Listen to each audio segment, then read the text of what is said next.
Checkered flag is up. Struggle's a lot of fun for me.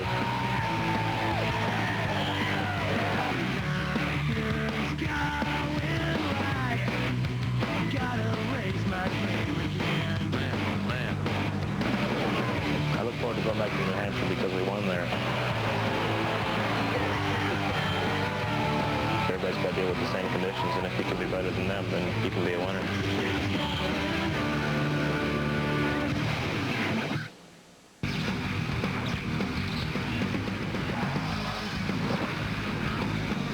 Live from the New Hampshire International Speedway, TNT Sports welcomes you to the New England 300.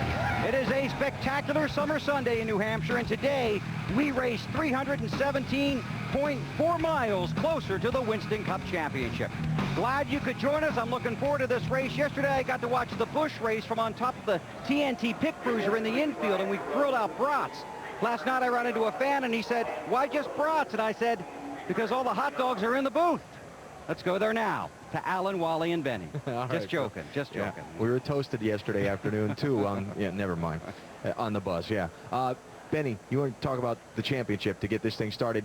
All of the top contenders for the championship starting at the front of the field today because qualifying was rained out, and you think that makes this a very important start for Matt Kenseth. I really do, because Kenseth this year, they've struggled in qualifying. Now, they've raced some great finishes, but today, since qualifying was rained out, they get to start up front. They get to put their stamp on the championship. Get out there and lead this race early on and tell everybody, I'm in this championship battle for real.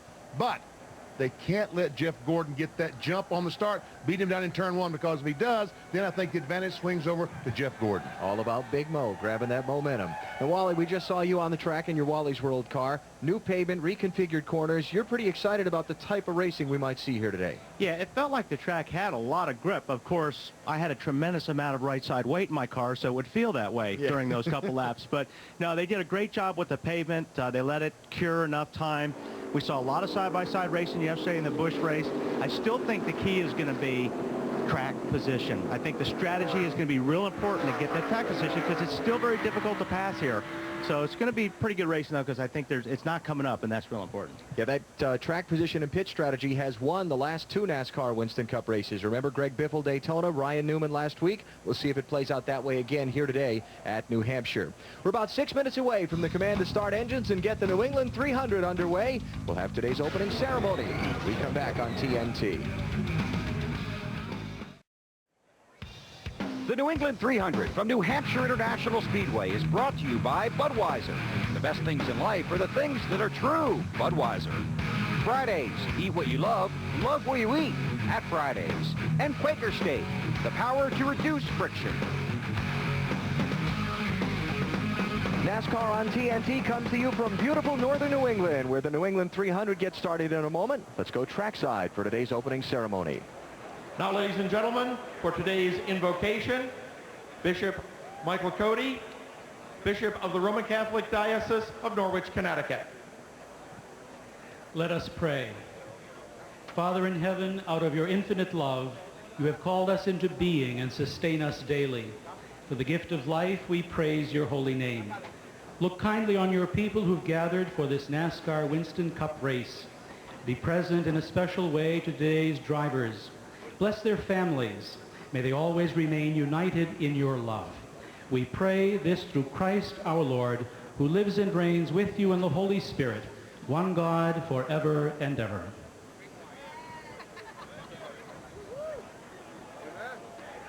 Our national anthem will be sung by Jenny Paquette from Kennebunk, Maine.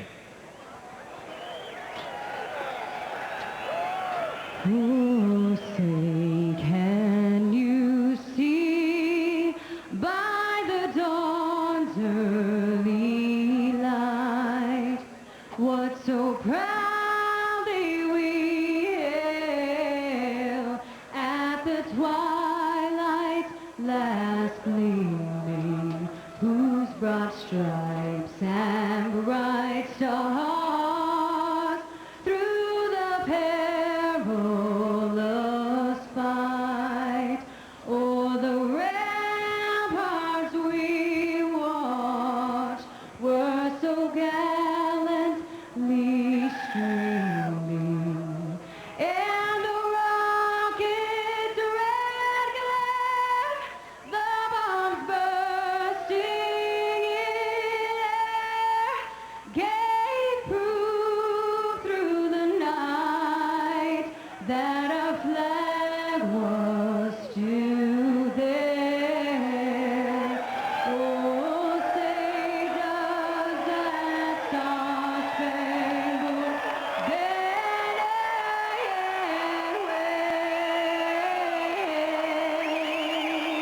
o'er the land of the free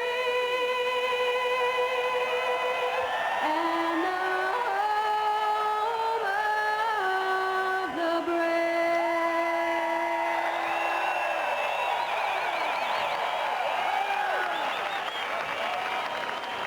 Thank you, ladies and gentlemen.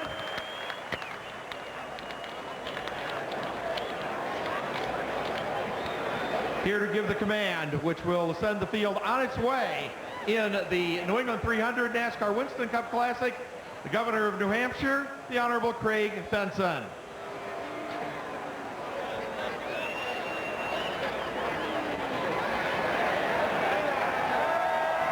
Gentlemen, start your engines.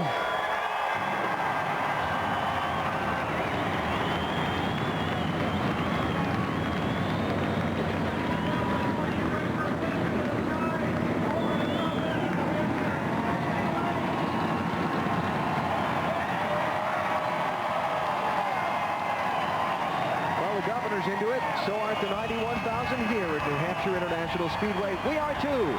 Green flag in the New England 300 is next. We're getting ready to start the New England 300 NASCAR on TNT live at New Hampshire International Speedway. 43 drivers in today's race getting set to take their cars out onto the track for the parade and pace laps. Budweiser, the official beer of NASCAR, is the proud sponsor of the Bud Pole Award given to the fastest qualifier at each NASCAR Winston Cup race. Friday's qualifying canceled due to weather, so you see the season standings so far. Since 1979, Anheuser-Busch has awarded more than $8 million as the title sponsor of NASCAR's Pole Award program. And here's how they'll line up with the field set due to provisions in the NASCAR rulebook. Top 35 in owner points. You see the driver, their car, as well as crew chief pictured there. At Kenseth, Jeff Gordon, top 2 in the championship, will have row 1. Earnhardt Jr. and Bobby Labonte with some ground to make up after their crashes at Chicagoland last weekend. Michael Waltrip, Jimmy Johnson in row number 3. Michael off his best ever finish here at New Hampshire in the last race here. And Kevin Harvick in row number 4 with Tony Stewart. Let's try to talk to Kevin Harvick.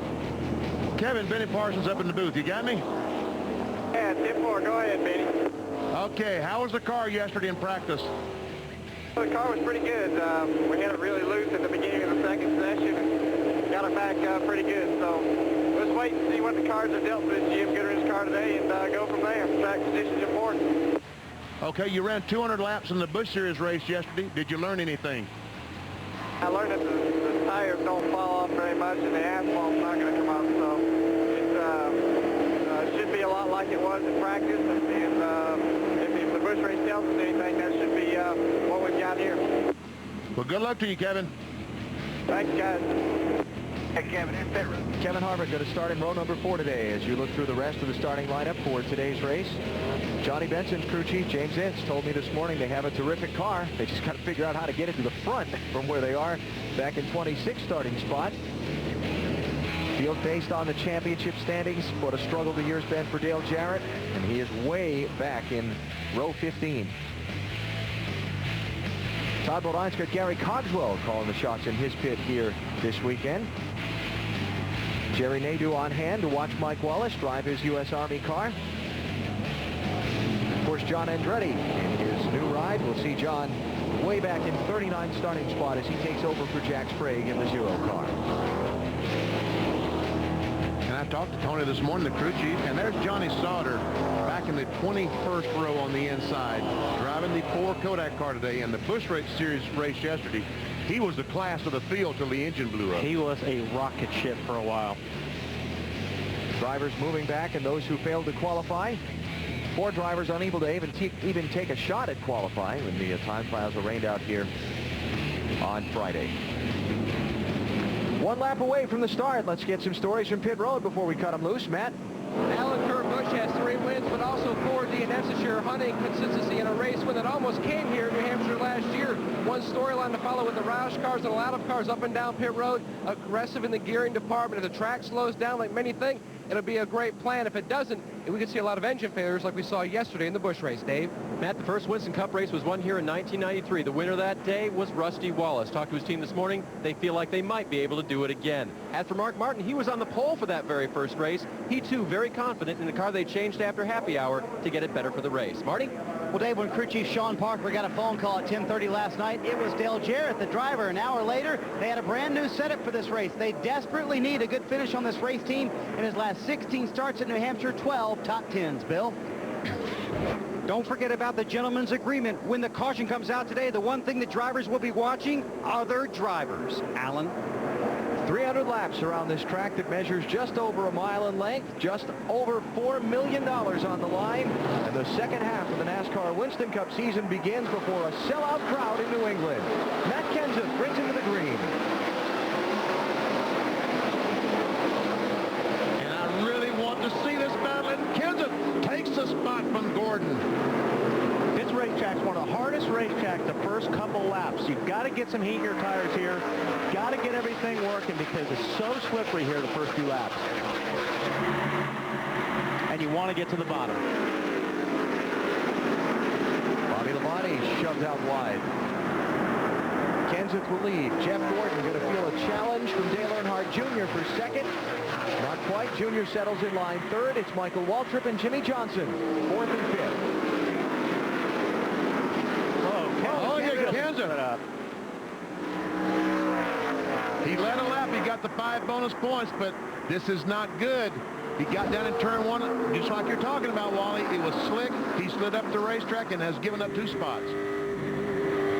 So the bonus points Kenseth got for leading the lap are now evened out by Jeff Gordon. And Matt's one of those guys that'll diamond the racetrack. He'll go in, let the car drift up to the middle of the racetrack, then cut back down, which is fine when you're on older tires. But the guys that are really good on new tires can run the bottom, and he may lose a lot of spots if he can't keep it down. Check out the lead.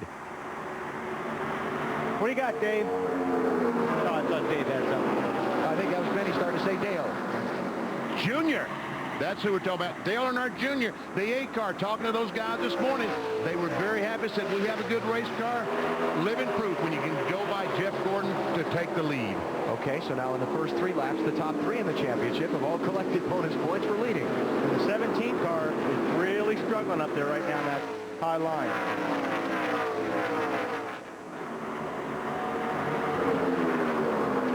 Here's Kevin Harvick challenging Matt Kenseth. It's going to be for 6th place.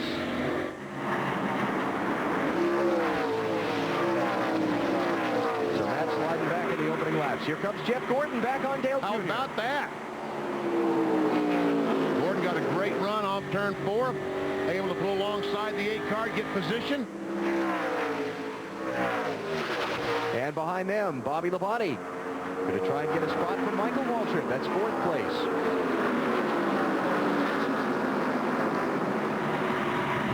And check this out for 2nd spot. Here comes Jimmy Johnson. And watch him down in turn 1. Just takes that spot away. That was a way by. Yeah, this is a racetrack you got to be careful on your brakes, too. You can abuse your brakes real easy here. So Jeff Gordon out in front, Jimmy Johnson 2nd, Dale Jr. 3rd, Bobby Labonte 4th, now Michael Waltrip 5th, and Matt Kenseth is settled in line in 6th position ahead of Tony Stewart, who's in 7th. Marty, what are they saying in the 17 pit? Well, it took a long time for Matt to come back on the radio and a lot of work by a spotter, Mike Kalanoff, to get him back in line. But when he did come back on the radio, he said, that was my fault. It shattered loose a lot more than I thought it would. That's why I got out of line. Bill?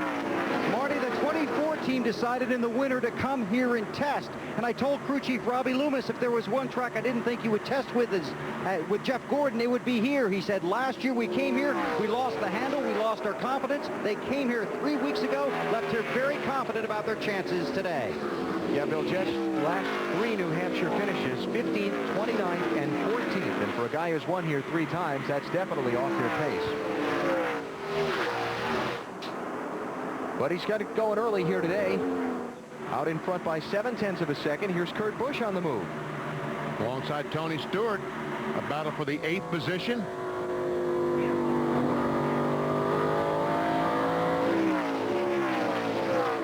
And just notice how, unlike, for example, at Chicagoland last week, where everybody's right down on the yellow line at the bottom of the racetrack, that's not the way they run here in New Hampshire because of the design of the track's corners. Yeah, like we talked earlier, that a lot of guys will diamond tack. What they do is they go down into the corner. You want to get on the brake. Uh-oh. Trouble, turn 1, John Andretti. 2, cars up against the wall, you're coming to the caution. And Johnny Sauter also involved in the 4-car.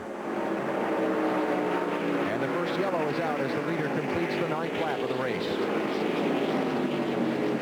John Andretti was running in 34th position at the time of the crash. And that doesn't look very good when the car will not roll, will not go forward.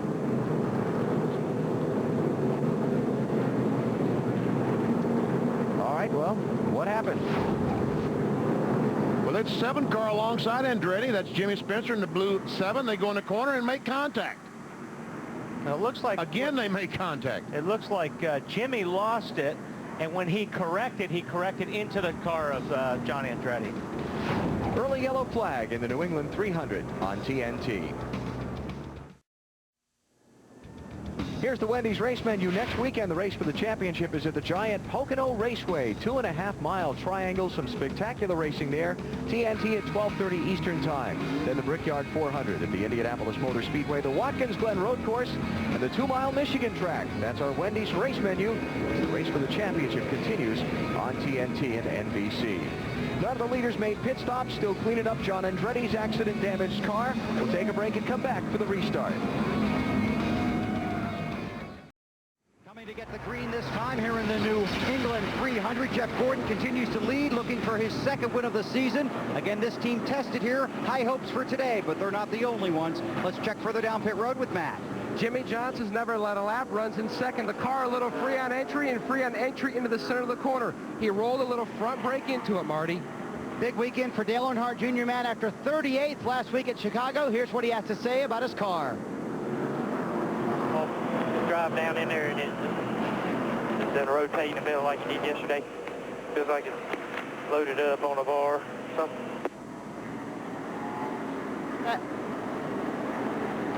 All right, loaded up on the bar, rolling over on the right front, and it's binding up and spinning out on him in the center. Here we go. There you see the restart line. It's in that vicinity that Jeff Gordon is to hit the accelerator. When he does, they wave the green flag. None of the leaders made pit stops under that caution flag. Everybody that stopped was at the back end of the field. 31st place Jeff Green on down made the pit stops there. Jimmy Johnson for the lead on Jeff Gordon. Not quite. Quite enough. Well, see that 48 car, as soon as he got on the gas, that car got a little bit sideways. He had to jump out of throttle just a little bit. Michael Waltrip, Bobby Labonte, Matt Kenseth, 4th, 5th, and 6th. Waltrip taking 4th spot away from Labonte, and now Bobby kind of hung in that outside lane. Bad time to get hung in the outside lane on a restart like that, because guys will line up underneath you and keep going by. Bill, what's going on with the 18? Well, Benny, Bobby Labonte, like most of these drivers, uses a cooling helmet, a cooling system that blows air into his helmet. He's working with NASCAR to use a special filter that reduces carbon monoxide and hopefully makes for a healthier system.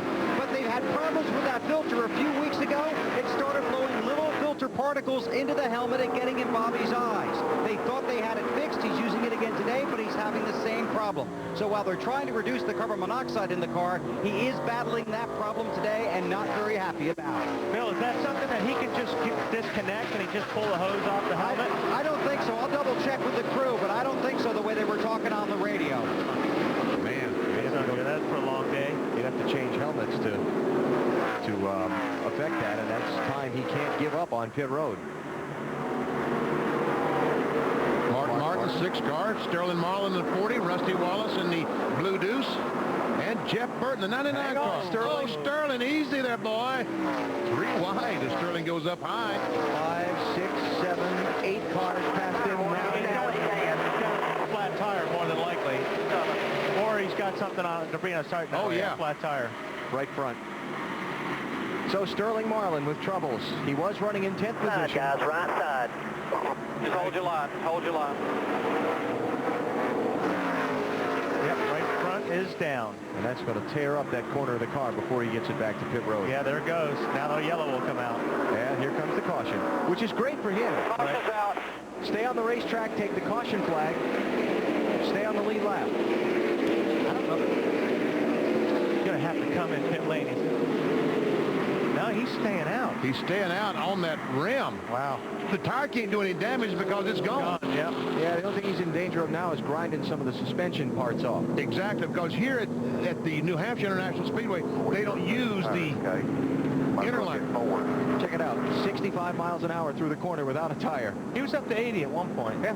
They don't use an interliner here, so that car is rolling on the rim and the bottom of the car, the cross member, and hopefully not the oil pan or engine. All right, any leaders going to pit here? Survey says no.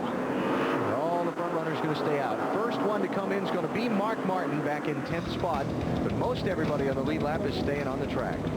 You're watching NASCAR on TNT.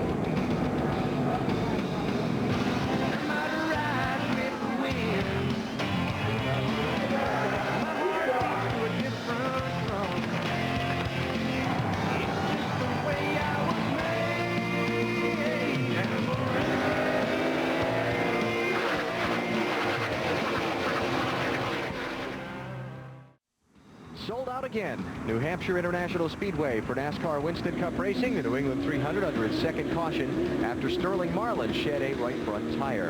Our NASCAR Busch Series update. David Green won a thrilling race here yesterday over Kevin Harvick. A little bump and run pass to get the lead. Not only the win, but he got the championship lead as well. Busch Series at Pikes Peak Raceway in Colorado Springs, Saturday on NBC. Last night in St. Louis, the NASCAR Craftsman Truck Series race. Brendan Gaughan got the win in that race, and their championship standings. Travis Kvapil was the championship leader. A very tight fight there for the Craftsman Truck Series championship. Matt Yoakum. Alan, the Net Zero team is trying to repair John Andretti's new car. What happened, John? I don't know. I can't explain it. I mean, I'm on the outside, and actually I'm on the outside of the groove, and I made a mistake trying to get around DJ, trying to get up underneath him, and I got sideways, and then another car got a run on me and went down in 3, and I figured he just got in too hard. He pushed me out pretty far. I got going again. We come down the front straightaway and went into turn 1, and he turned me around and stuck me in the fence. It's when you're on the outside, you're the helpless guy, and I mean, it's going to happen more today, but in a way, I feel like it was real intentional, and I'm not pleased about that. I mean, racing accidents are going to be racing accidents, but I've been in enough accidents to know when somebody means to do it and somebody doesn't. And when you give a guy enough room, you have to believe that he was going to get rid of you somehow. Thanks, John. Alan? One of the things about this mile track, short track tempers. And we'll see and hear lots more of that as we go throughout the day. Still trying to clean up here in New Hampshire. Welcome back to the New England 300 at the New Hampshire International Speedway. Still under caution, our second caution of the day. Up front, Jeff Gordon continues to lead. Right behind him, his teammate, Jimmy Johnson. Gordon, a part owner of that car, already thinking about how to help out Jimmy Johnson. This was their conversation moments ago.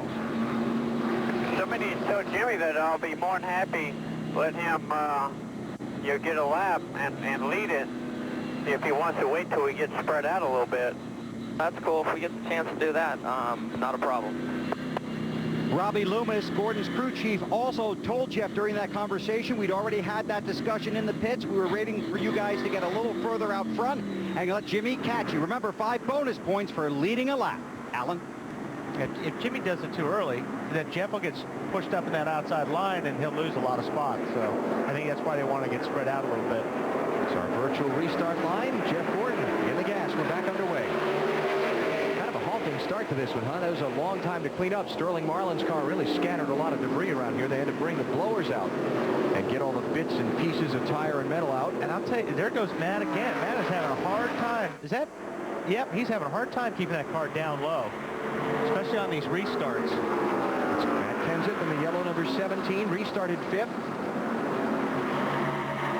He's Kevin Harvick back to 6th. Kevin Harvick in the 29 car was able to get by. Now he's trying to get back on the inside of Harvick. Can't quite make it. Mentioned Sterling Marlin scattering a lot of debris around. He made a couple of pit stops for repairs under the caution, but he has stayed on the lead lap, and he's back in 40th place. Matt, they do any kind of damage to the car? He's running in the 40th position. I talked to Todd Osborne, the car chief. He told me just ground down the valence, a little bit of cosmetic damage. They beat it out. He should be okay. That's good. Jeff Burton going by Rusty Wallace. Round number 10 spot. He opened the door. Ricky Craven trying to come in. That's Craven in the 32. That'll get a rise out of the New England crowd. Craven from Newburgh, Maine. Huge ovation during driver introductions. And he's been on the move in the opening laps here, too, BP. Started 17th, and he's trying to take 11th away from Rusty.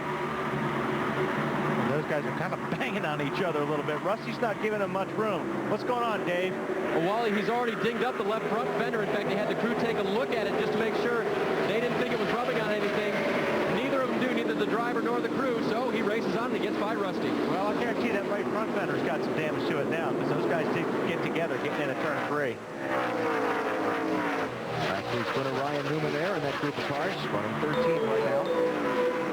And just behind them, the other guy who's been on the move in the early going, Ward Burton, who's picked up some spots from 21st, where he started up to 16th. There's Ward in the 22 car, so he's gaining some ground in the opening laps. Dave, what do you say in the 2250? Pretty happy? Well, you know, BP, you want to be a little bit loose going into the corners, but not so much that you lose control of the car. And Ward said, you know, I'm just a tick tight through the center, but don't loosen me up anymore. It's about as much as I can handle right now, but it's fast. Telemetry for the Ward Burton car. 9,200 RPMs. Screaming. And that's probably not the high number on some of these cars in this field. No, I'm hearing some numbers 300 or 400 RPMs higher than that. 95, 9,600 RPMs. We might see that today. Terry Labonte in this 5 car that's trying to get by Ward Burton yesterday in practice had a very good practice.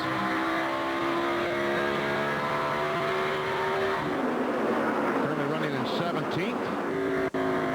Started 14th, so he's lost a couple of spots on that Terry Labonte. Matt, what is in the 5 pit? Those guys have been really excited about today's race. They feel like New Hampshire kind of owes them. Well, they've had a lot of good runs here, but they haven't had the finish of the show for it. They feel like their consistency is coming through, and this really could be a good top 10, possibly top 5 day for them. Fender on him. Here's where Terry will try to outbreak him. I think Ward Burton at 22 gave him a lot of room there. So that's Terry up to 16th place now. And trying to roll forward. 5 top 10 finishes in this season for Terry Labonte in that 5 car, and 4 of them have come in the last 6 races. Really regaining their consistency and their momentum and getting that team pointed in the right direction. It has been a struggle through the first half of the season, though. And that's good to see for Terry. Yes, it is. You know, it has to worry Terry Labonte that Jeff Gordon and Jimmy Johnson, if they're running so well, and him not being able to run up there and get to the front and run with them, today he may be able to do that. Working on Elliott Sadler now for the 15th position. Look at his car just hooked that line. Yeah, and that's the thing. That's what you want here, New Hampshire. Terry can drive. Well, it looks like Elliott Sadler just got out of his way. That's even a better way to pass. Yeah. Elliott pointed in one way, Terry went the other way. You know, we talked with Terry earlier this weekend about the improvement in his team, and he said part of the reason for that is because he and his teammates, Jeff Gordon and Jimmy Johnson and Joe Nemechek, they're trading information more than before. In the past, I think our cars weren't really very close to the other team's cars, and so you couldn't really share a lot of stuff. And now we've gotten the cars much more consistent, a lot closer to what the other guys are racing. And so we're able to share information, and you know, you can look at our setups a lot of times, and they're, you know, really, really close. And that's really what the plan was, to have teammates. Yeah. But a lot of teams in this garage area don't work that way. And they go in two totally different directions. Some guys even bring different types of cars. And that's a shame. Well, you've driven in a multi-car team before. Is that because driver feel the driver just likes something different in the way his car feels, or how does that get to be that way? I think everybody has their own agenda. You know, when I drove on the Hendrick team, Terry and I had similar cars, and we had similar setups. And him and I actually worked together more than we did with Jeff, because they kind of had their own program and then went their separate way. So some of it probably has a little bit of driver feel, but also these guys are still trying to beat each other, and they're trying to beat their teammates just as bad as they are any of the other 42 guys out there. So sometimes there isn't a lot of sharing going on. Or was it because you just don't play well with others? That's some of it as well. Okay. Jeff Gordon is the leader through the field. When we come back, you're watching NASCAR on TNT. No change on the leaderboard. Jeff Gordon leading here at New Hampshire International Speedway. Yes, earlier I said Brendan Gaughan had won the Craftsman Truck Update. You know those computers, sometimes you push the wrong button, the wrong thing shows up on the screen. We apologize for that. Here are the finishers from last night's race at Gateway near St. Louis. And congratulations to Brendan, who edged Jason Leffler by about a half a truck length to pick up that win.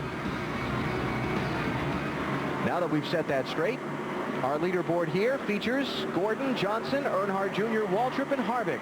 Jeff Gordon taking the lead at lap number 5 and has not been headed for the point yet. He's got about a 9/10 of a second lead on his teammate, Jimmy Johnson. Let's take you through the field. Bill Weber has the pole for this one. Bill? Oh, thank you, Alan. Outstanding run so far for Jeff Gordon. Just past halfway on this fuel load. Car starts off a little loose. Now it's a little tight in the middle of the turns. Matt? Earlier in the race, Jimmy Johnson was loose, so Chad Knaus, they talked about rolling some front brake bias into it. Then Jimmy said the car was too tight. And the one thing this year, you can just hear the maturity of both Chad and Jimmy on the radio each week, and especially here today.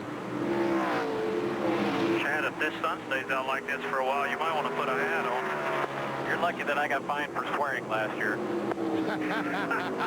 Oh, boy. Sorry. Just passing the towel away.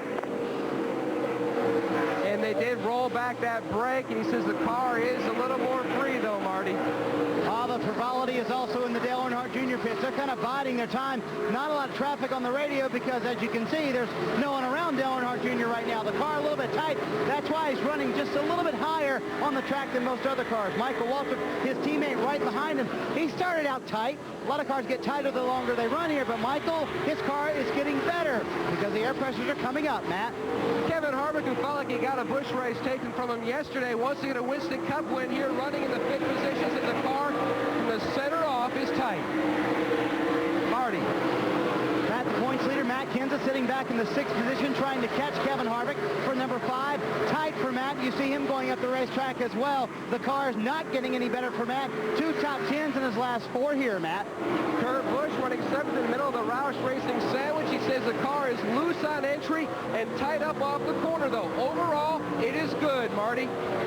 One car lurking back in the field. Jeff Burton in 8th position right now. No complaints. The car is very good. Look for a lot of teams, especially this 99 bunch, to try something to gain track position on the first stop, Bill. Tony Stewart currently running in the 9th position. His car is tight. They're going to take one round out of the left rear and raise the track bar the first stop. As for Bobby Labonte in 10th, he's blowing fresh air into his helmet. That system he had prior to this one burned up last week in Chicago. It's just a matter of working out the bugs. The car is pretty good, consistent lap after lap. Alan? 41 of the 43 starters still on the lead lap. Morgan Shepherd has made repeated pit stops. He's 8 laps down. John Andretti in the garage area after the early crash. Jeff Gordon still out in front by almost a second over Jimmy Johnson. Let's keep going through the field. How about 11th place Rusty Wallace, Bill? Alan, every team on pit road believes they can win the race today when they come into the track in the morning. This team truly believes they can. Car tight in the center, air pressure adjustment for Rusty Wallace when they pit. Bill, earlier Ricky Craven said, I'm loving life, but now he says the car is definitely out of balance. We need to go down to the right rear jack bolt when he comes in for his first stop. For Ryan Newman, well, he's been having problems with his brakes all day, and Roger Penske, the team owner, just radioed in, please glide it in, son. Let's keep those brakes. The 9 car of Bill Elliott has been having a pretty good day, just a tick tied off right now, according to crew chief Mike Ford. Matt? Terry Labonte working on his first top 10 New Hampshire finish since 1997. Earlier in the race, Ricky Rudd told his spotter, tell Terry his water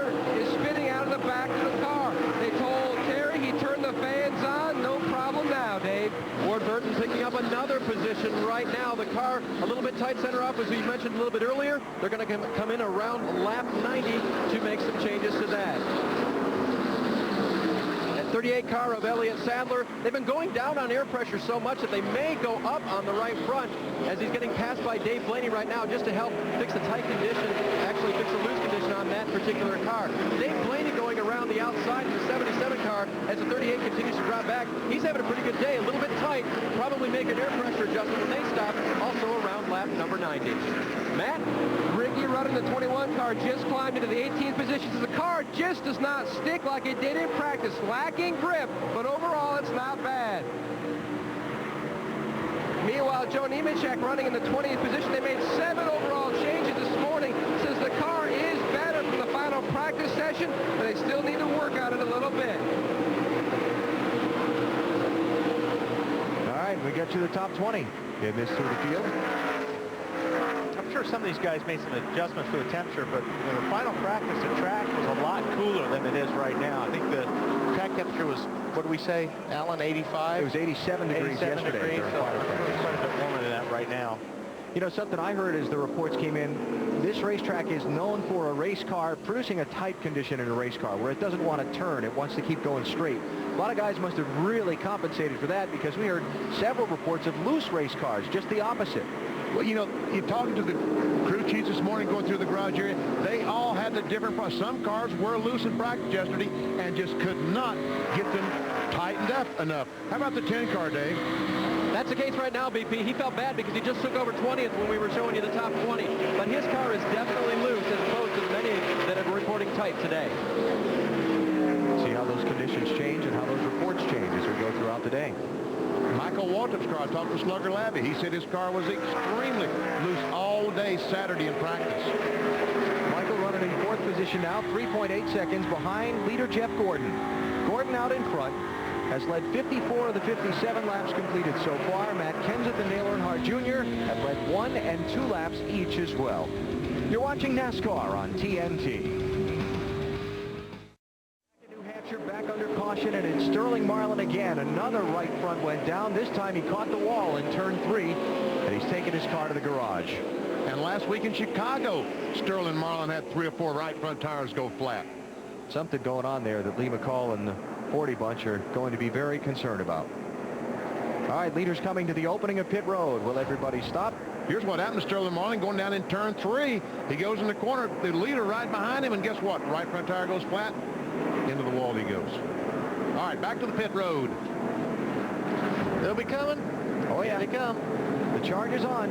Now let's see who plays that strategy thing Wally was talking about. Anybody get 2 tires? Matt? Jimmy Johnson going for 4 tires. Already made the wedge adjustment. The car is still tight all the way around. The 29 car is already finished. To Marty. The problem for Dale Earnhardt Jr., he has a bad vibration in his brake pedal. They think they might have a brake problem. Not sure what it is. It'll be 4 tires and an adjustment, Bill.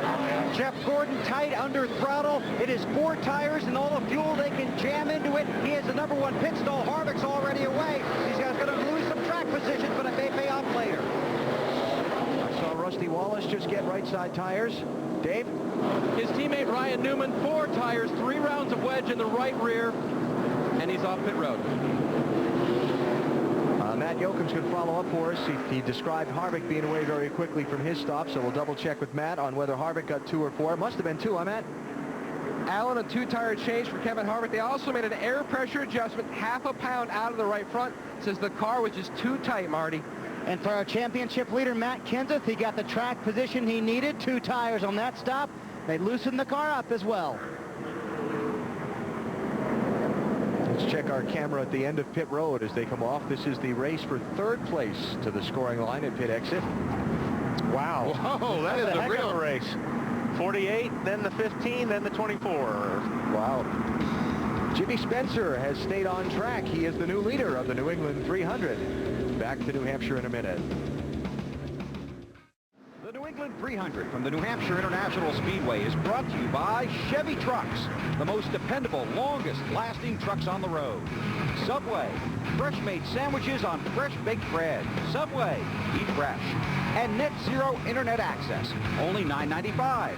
Call 877-NET-ZERO or get it at netzero.com. The old smorgasbord of strategy played out here in the New England 300. Kevin Harvick, now the race leader. 2 tires on his pit stop.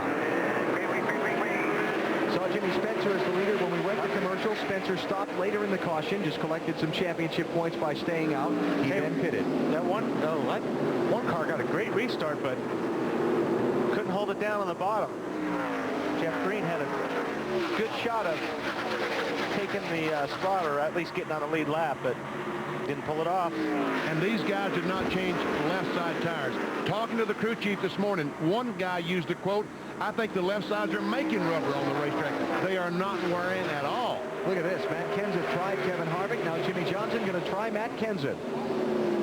Harvick, Kenseth, Rusty Wallace, Dale Jarrett. 2 tires on their stops.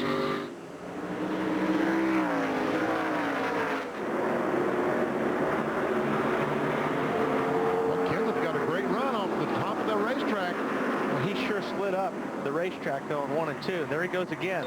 He's really using that diamond we talked about earlier. Matt, what are they saying about 17?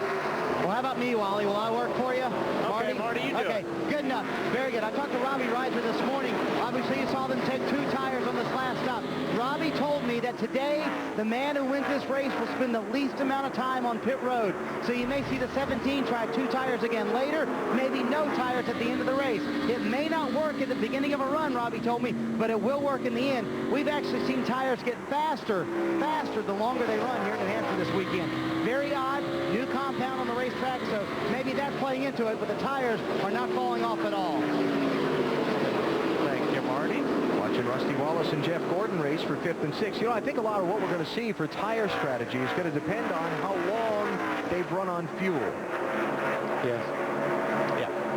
If they stop on the green and have to put, ever see Jeff Gordon going by Kenny Wallace? Kenny, the 23 car, is in fact a lap down. Here comes Junior behind Jeff Gordon. Jeff trying to get on the inside of Rusty. Can't quite do it. Yeah, just to finish up that point, they've run 62 laps. They could run as many as 90, maybe a little more as some of the teams. So they didn't need 2 full cans of fuel. So you're not, you base the time you spend on pit road off of how long you need to fuel the car. Not needing the full load, 2 tires get you away. And if you have to put 2 cans, if they make a green flag stop, all teams will change 4 tires because there's no penalty for doing it. Jeff Gordon working on Rusty Wallace for 5th. Now go on if you want it that bad. Our Stacker 2 Winston Cup track back. 1989, this New Hampshire International Speedway was built on the site of the former Breyer Motorsports Park road course. Became the first super speedway constructed in the U.S. since 1969. Opened that season with a NASCAR Busch Series race in July of that year. 300 lapper that took about all afternoon. A lot of cautions in that one. But then the NASCAR Winston Cup Series came here in 1993, and Rusty Wallace took the checkered flag that day from 33rd starting spot.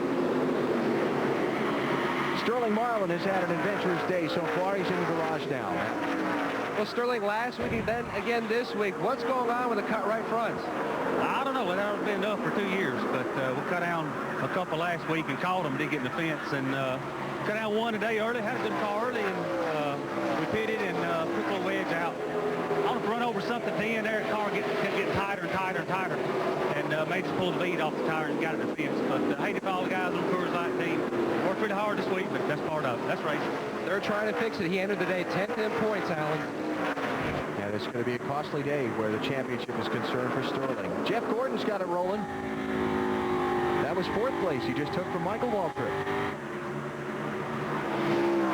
Boy, that car, that 24 car is good. Is working very well. He came off turn 4. Looked like he just turned the wheel to the left, and the car responded. His teammates got it working real good, too. That's Jimmy Johnson. He is closed right on the back of Kevin Harvick after getting around Matt Kenseth for 2nd spot, and he's putting some pressure on for the race lead. See both Jeff's car And Jimmy Johnson's car can get down low. They don't have to drift up the racetrack like Kevin Harvick is having to do right now. Jimmy can keep it down there. He'll probably use a little bit more brake. Probably slide up into him a little bit. Gets on the gas a little bit earlier. I think Kevin was expecting him to slide up. He gave him a lot of room. Yeah, he there. did. Now this race is going on 74 laps into the race. If it's going on 74 laps from the end of the race, they probably wreck. Yeah. But there's not much point to do it at this stage of the race. And one other difference just to point out here, Harvick took 2 tires on his pit stop. Jimmy Johnson got 4. But we keep hearing people say these tires will run forever, and that really shouldn't be that much of a factor, right? Well, we're going to see here in a second. A little farther back, Jeff Gordon slipping around Matt Kenseth to 3rd.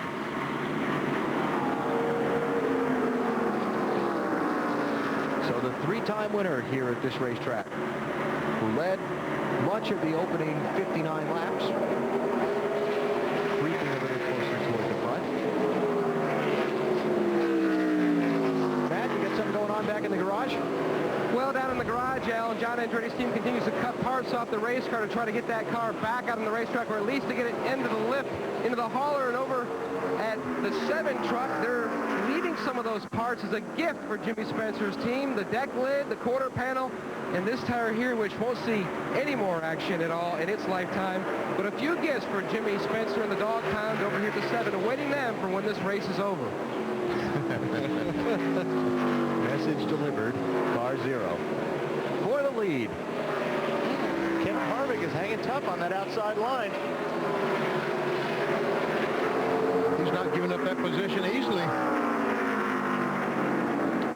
And here's what you got to be careful of when you're Jimmy Johnson on the inside, is not to get in too hard and slide up into the 28 car, 29 car of Kevin Harvick. That's the problem when you get in these corners. You want to brake the guy so hard, it kind of locks up the front tires and you'll slide up the racetrack into the guy's door. And when track owner Bob Baer redesigned the corners of this racetrack a year ago, this is what he had in mind. Absolutely. When they extended out the flatter apron, if you will, to make an extra inside racing lane, he hoped to make it where the driver up on the bigger bank with the longer distance around, and the driver on the inside lane with the shorter distance around but the lower banking to race on, that those 2 lanes would be equally as fast. And Harvick tried to come back on the inside, could not quite get the nose alongside Jimmy Johnson. In the meantime, with these guys running side by side, it really let Jeff Gordon make up a lot of time. 2nd place. And Gordon just drove around the 29. See that little snap twitch there in the front of Harvick's car? Jimmy Johnson, watch the RPMs. Jimmy Johnson, the new leader of the New England 300. Jeff Gordon, Kevin Harvick, Matt Kenseth, Dale Earnhardt Jr. are your top 5.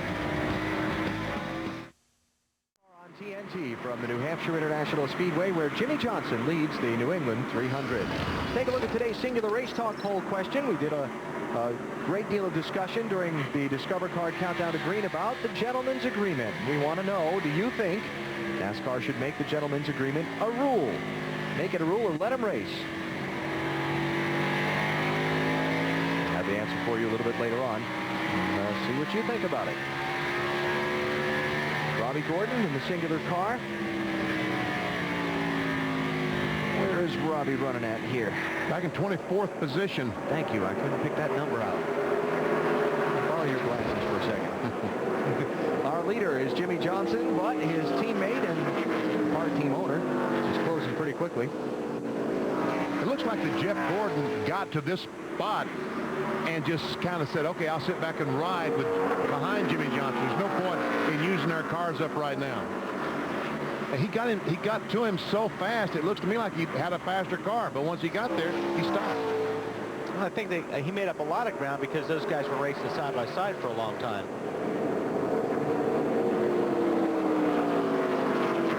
Riding with the 48 here, BP, and check mile per hour and the RPM. I'll check mile per hour. You check the RPM, Wally. Mile per hour. 9,200 and change. 156 miles per hour when he entered turn 3. He's riding that brake a little bit through the corner. Trying to use that brake to keep the car on the bottom. But Lester 9100 and change. That's one thing here you want to try to avoid is being on the brake. You want to get all your braking done in a straight line because you want the car to roll through the corner. But sometimes the car isn't rolling through the corner. You use the brake just to set the nose, to keep the front of the car down on the racetrack to help that air push that nose down. Now that's how the leader's running and his numbers. Let's go back and check with Mark Martin, who's running in 21st position. Mark lost a lot of track position by making a pit stop under a caution when not a lot of the other leaders did. Okay, I'll watch the mile per hour as it goes down the front stretch. 154 miles per hour, the same as Jimmy Johnson. 2 more RPM, 9,300 there. We're not going to get a very good reading on this one because he's got a car in front of him. It's Dave Blaney, he's trying to pass for 20th place. Whoa. Yeah.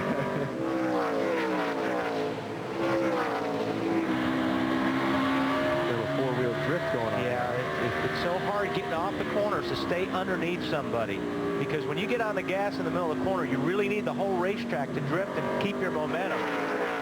When you've got a car on the outside, you can't use the racetrack, and it's really, really hard to make a pass. Dave gave a little help on that one. So Mark Martin up to 20th and Blaney back to 21st now. It's still on the lead lap. In fact, 36 of the 43 starters are on the lead lap. Take a look at Mark. Looks like he's using the old diamond method as well. Check out Rusty Wallace. Remember, Rusty taking just 2 tires on his stop, but he's fallen back to 12th position, Bill. Yeah, and I think something we're going to see today, and Wally, you might be able to add to this, is the fact that when you put 2 tires on, you have 2 tires that have already run 60 laps, and then 2 sticker tires or scuff tires, which may have already been broken in yesterday. The problem is trying to get those tires to match up so they adhere to the track surface in a similar fashion. Rusty's problem was he could not get the right side tires to come in. It took longer than they had thought. Now he says the car is real good, but he lost all those positions trying to get the new tires to sync with the old tires. And Wally, that could be a challenge for these big guys. It really can. I think a lot of that, Bill, and you correct me if I'm wrong, but that's the air pressures are probably the biggest part. You've got the left side air pressures up, and those tires are working perfect. That's right where you want them. Then you put the right sides on, the pressures aren't up, and the temperatures aren't up. And it takes a long time for them to match up eventually. Eventually they will work, but you're right. They really struggle with it for the first few laps. And while Rusty was struggling to get those tires up to temperature, up to size, he lost some positions on the racetrack. Yeah, and we're talking sometimes it may take 20 laps to get them right, to get enough temperature in them.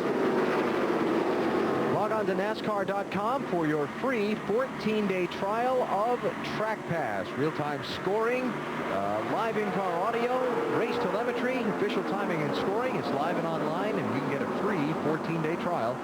Log on and find out how. And Jeff Gordon closed up on the back bumper of Jimmy Johnson as they run across some race traffic. That's Derek Colt in the 37 car. They're going by. So Derek back in 39th position, being put a lap down by the leaders. Check that, 2 laps down now to the race leaders. And a lot of traffic just ahead of the front runners. Next up, Greg Biffle. Jeff Gordon's car looks like it's just a little bit better than Jimmy Johnson's car right through the center of the corner. Right in here, it rolls through the corner a little bit better. When Jimmy lets his car go up the racetrack, Jeff's car, he can keep it on the bottom.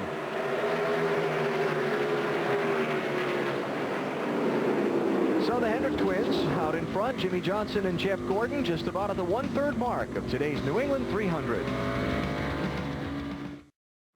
We come back to New Hampshire International Speedway with a caution flag out for debris in turn number 2, just past the 1/3 mark of the New England 300. Now it's only been 38, now 39 laps since the leaders last came in. definitely see a lot of people in on this one. There you see the debris up in the corner, but NASCAR had to throw the caution. 2 rounds in the right rear. 2 rounds in the right rear. 2 tires, 2 cans of fuel. Get close to the wall. 2 tires, 2 cans of fuel. Matt, you're up first. And Jimmy Johnson, one of the first pit stalls on pit road. You can see the wedge prints going in the back window. His car still tight in the center. Off. This should be a 2-tire change, and it is for Jimmy Johnson. Championship leader Matt Kenseth on pit road. As crew chief Robbie Reiser said, we're going to get killed here, guys, because we've got to take 4. A little bit tight for Matt. Track bar adjustment. Bill? It's right side tires only for Jeff Gordon. They'll put the fuel in. He has the number 1 stall. He'll be on his way. Kurt Busch got right side tires only. Dave? Ryan Newman said, my car's good enough to try 2 just now. They made a track bar adjustment to free it up, but on the way out, Mike Wallace was coming in. He had to wait about a 2 count before he could leave. The 2 count is 2 seconds. Our pit reporters now scurrying to follow up and confirm the 2 tires versus 4 tires. We'll get you the rundown for you when we come back. Under caution for the 4th time in the race, debris on the racetrack. We just passed the 1/3 mark of the New England 300 on TNT.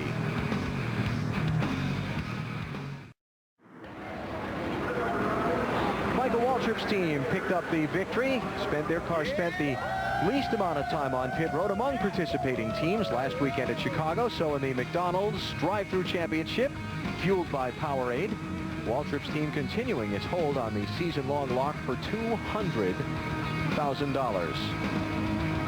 Pretty dumb, I think. Wow, what a variety of strategies we had on this set of pit stops. Right side tires only. Rusty Wallace, Robbie Gordon, Bobby Labonte, Jimmy Johnson, Kurt Busch, Jeff Gordon. That's Jimmy Johnson's number twice. Cross that out. Tony Stewart, Jeff Burton, and Ryan Newman. Got fuel only for Johnny Benson, Bill Elliott, and Dale Jarrett. The leader off the pit stops is Jeff Gordon, followed by Tony Stewart, Bill Elliott, Jimmy Johnson, and Ricky Craven. And 2 tires on Craven's car as well. I don't think I called him off the list. Waved off the restart. Take a break here and take advantage of the opportunity. Come back to New Hampshire in a minute. Back at New Hampshire International Speedway, NASCAR on TNT with the New England 300 just after a round of pit stops. It's really jumbled up a lot of the running order, except for the guy up front. Jeff Gordon taking the lead from Jimmy Johnson, but Gordon was running second going on to pit road. And you see the way they came off. Harvick took 4 tires, Kenseth took 4 tires, and Earnhardt Jr. 4 tires. And there's that whole track position thing. Look at Harvick and Kenseth by changing those 4 tires, 15th and 12th. But they had to do it because the last time they only changed 2. Now, Kenseth's stop could have been a whole lot worse. Check out the front tire carrier while he's going around the car, and Dale Jr.'s going to his pit. Hey, watch here. Dale Jr. just cuts the pit, and Chris Brook, the tire carrier, watch right there, does a nice spin and doesn't miss a beat. Wow, that is unbelievable. If that tire had at Daytona Beach, we see Matt Kenseth going through it, sliding through his pit, and his crew had to take evasive action. But today, another shot from Daytona, if the tires today had interliners in them, Chris Brook could not have held on to that tire. I'll tell you what, he's held on to that tire every time. The fact that it's about 30 pounds lighter today helped him out. And he had a death grip on it. Yes. Helped it out, too. We give him high style marks there, too. Absolutely. Speaking of the crew of the 17, why don't we meet the men who are getting the job done over the wall? Robbie Reiser, crew chief, Allenton, Wisconsin. Todd Millard, windshield, Middleton, Wisconsin. Chris Brook, front tire carrier, Davie, Florida. Justin Nottestead, front tire changer, Cambridge, Wisconsin. Russ Strokes, Jackman, Allenton, Wisconsin. Brian Dunaway, rear tire carrier, Momence, Illinois. Jeremy West, rear tire changer, Los Angeles, California. I'm Busy Groves, the gas man from Richmond, Virginia. I'm Dave Toronto, the catch can man from Woodsville, New Hampshire. Real quick, Booth guys, let me brag on Chris Brook just for a second. I also go-kart race with this guy, and he may be 6 foot, about 255, he says. I think he's pushing 260. But this kid can race a go-kart like you wouldn't believe. just as nimble on the go-kart track. In fact, Wally, he may even take you in a little one-on-one race. I'm ready. The gauntlet's been thrown. Matt Kenseth, leading the NASCAR Winston Cup Championship, has led a lap today, has started on pole, and right now he's running back in 12th position after getting 4 tires on the stop. Pretty good, considering what could have been on that stop.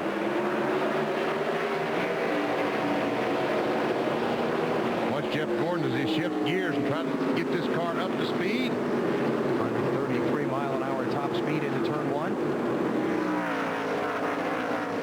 16-car Greg Biffle, first one a lap down. He's in 36th place.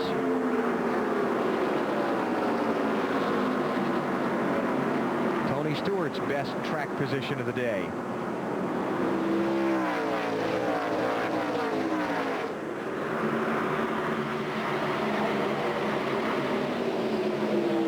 Now, RPMs on Jeff Gordon's weren't as high as we've seen some of these other guys, huh? 8,900? At least not that lap. Down the backstretch, but once again watching the RPM from Jeff Gordon. I saw 9,200 and we got a spin. Rusty Wallace into the dirt on the backstretch. Caution flag is out. But, you know, I don't think he's hit anything. And Biffle tried to get that lap back, but could not. All right.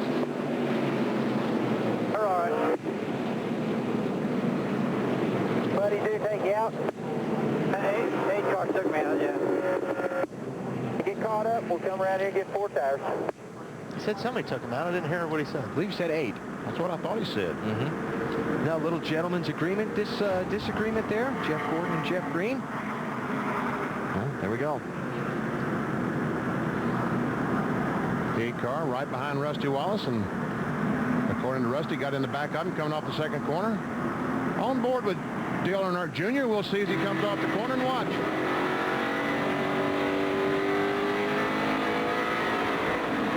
Yep. Marty? Yeah, Junior came on the radio, said, hey, that was my fault, but I don't know what happened there. He said, Rusty just paused coming off a 2 for no reason. He said, apologize to them. That was my fault, but I don't know what happened or why it happened.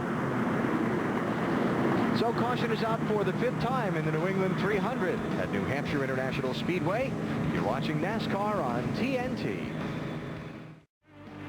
1 lap away from the restart here in New Hampshire. We talked a lot on Discover Card Countdown to Green about the gentleman's agreement. After taking the caution flag, leader Jeff Gordon slowed down, and the first 2 cars a lap down were Greg Biffle and Jeff Green. They came up alongside to suggest to Mr. Gordon that perhaps he should have allowed them to have a lap back there. Never see Biffle in the 15 car goes up, they just touching the 24 car and say, Jeff knows who's back there. Let me have a lap. And here comes Jeff Green in the 1 car saying, hey, man, back off. Let's get a lap back. But why should he? He shouldn't. 24 chose not to get the lap back. You don't get a free pass when the yellow comes out to get your lap back. So you're saying that being gentlemanly there wasn't the thing? If I was the leader, I wouldn't have done it. I mean, I would have kept him a lap down. Well, Biffle and Jeff Green get their shot at leader Jeff Gordon there. Speaking of shots. Biffle said, okay. You take that. Take that. Wow. You better hope I don't get to him. That was Jeff Gordon's radio. And he will get to him. He will get to him because he's fast enough to get to him. Well. And, you know, and if I'm sitting in Jeff's spot right now, that's all I'm thinking about is getting to that rear bumper and letting them know how I feel. NASCAR race control, race director David Hoots is radioing to the crew of the 16 to settle their driver down, please. Look what it's cost Biffle. Look at the right front fender damage. Greg, I don't think it was worth it. No. Look at how much that's pushed in.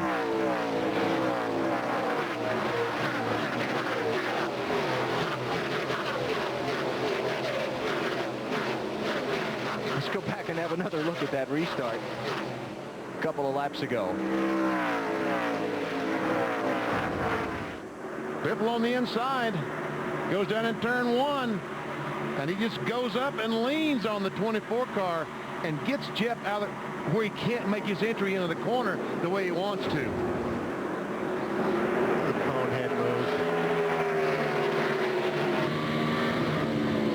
So Biffle goes back one lap down, 36th place now. Oh, here Johnson just drives up on the inside of Tony Stewart, takes over the second spot.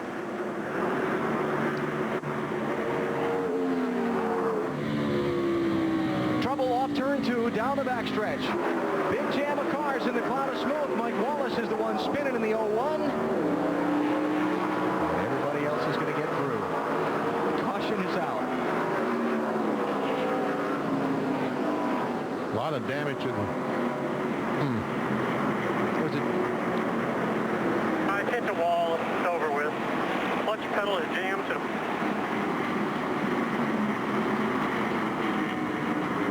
Well, let's check it out. Ward Burton right behind Mike Wallace, and it looks like Mike Wallace just lost it on his own there. It's hard to say. I don't know. Yeah, there is some damage on the bumper, but from that angle.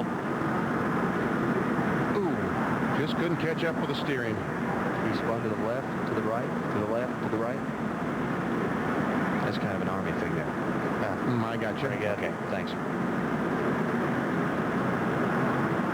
One more look.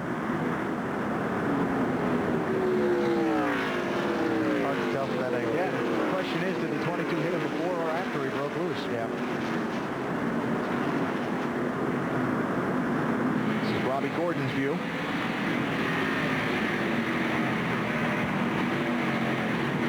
And it's not a very good one either. You'll have a caution when you come to the stride. Caution when you come to the stride. Watch that 16 if he tries to get it.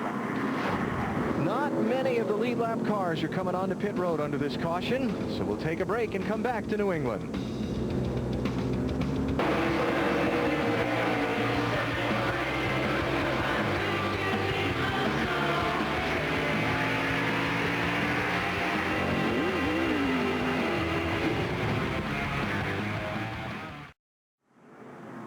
Our Ace TNT production crew never stops digging until they get a conclusive look. Upon further review, looks like Mike got a little bit loose. BP jumped out of the throttle maybe a touch and did get a little help from the 22.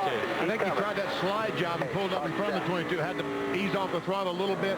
And yes, Ward, I think just touched him off the second corner.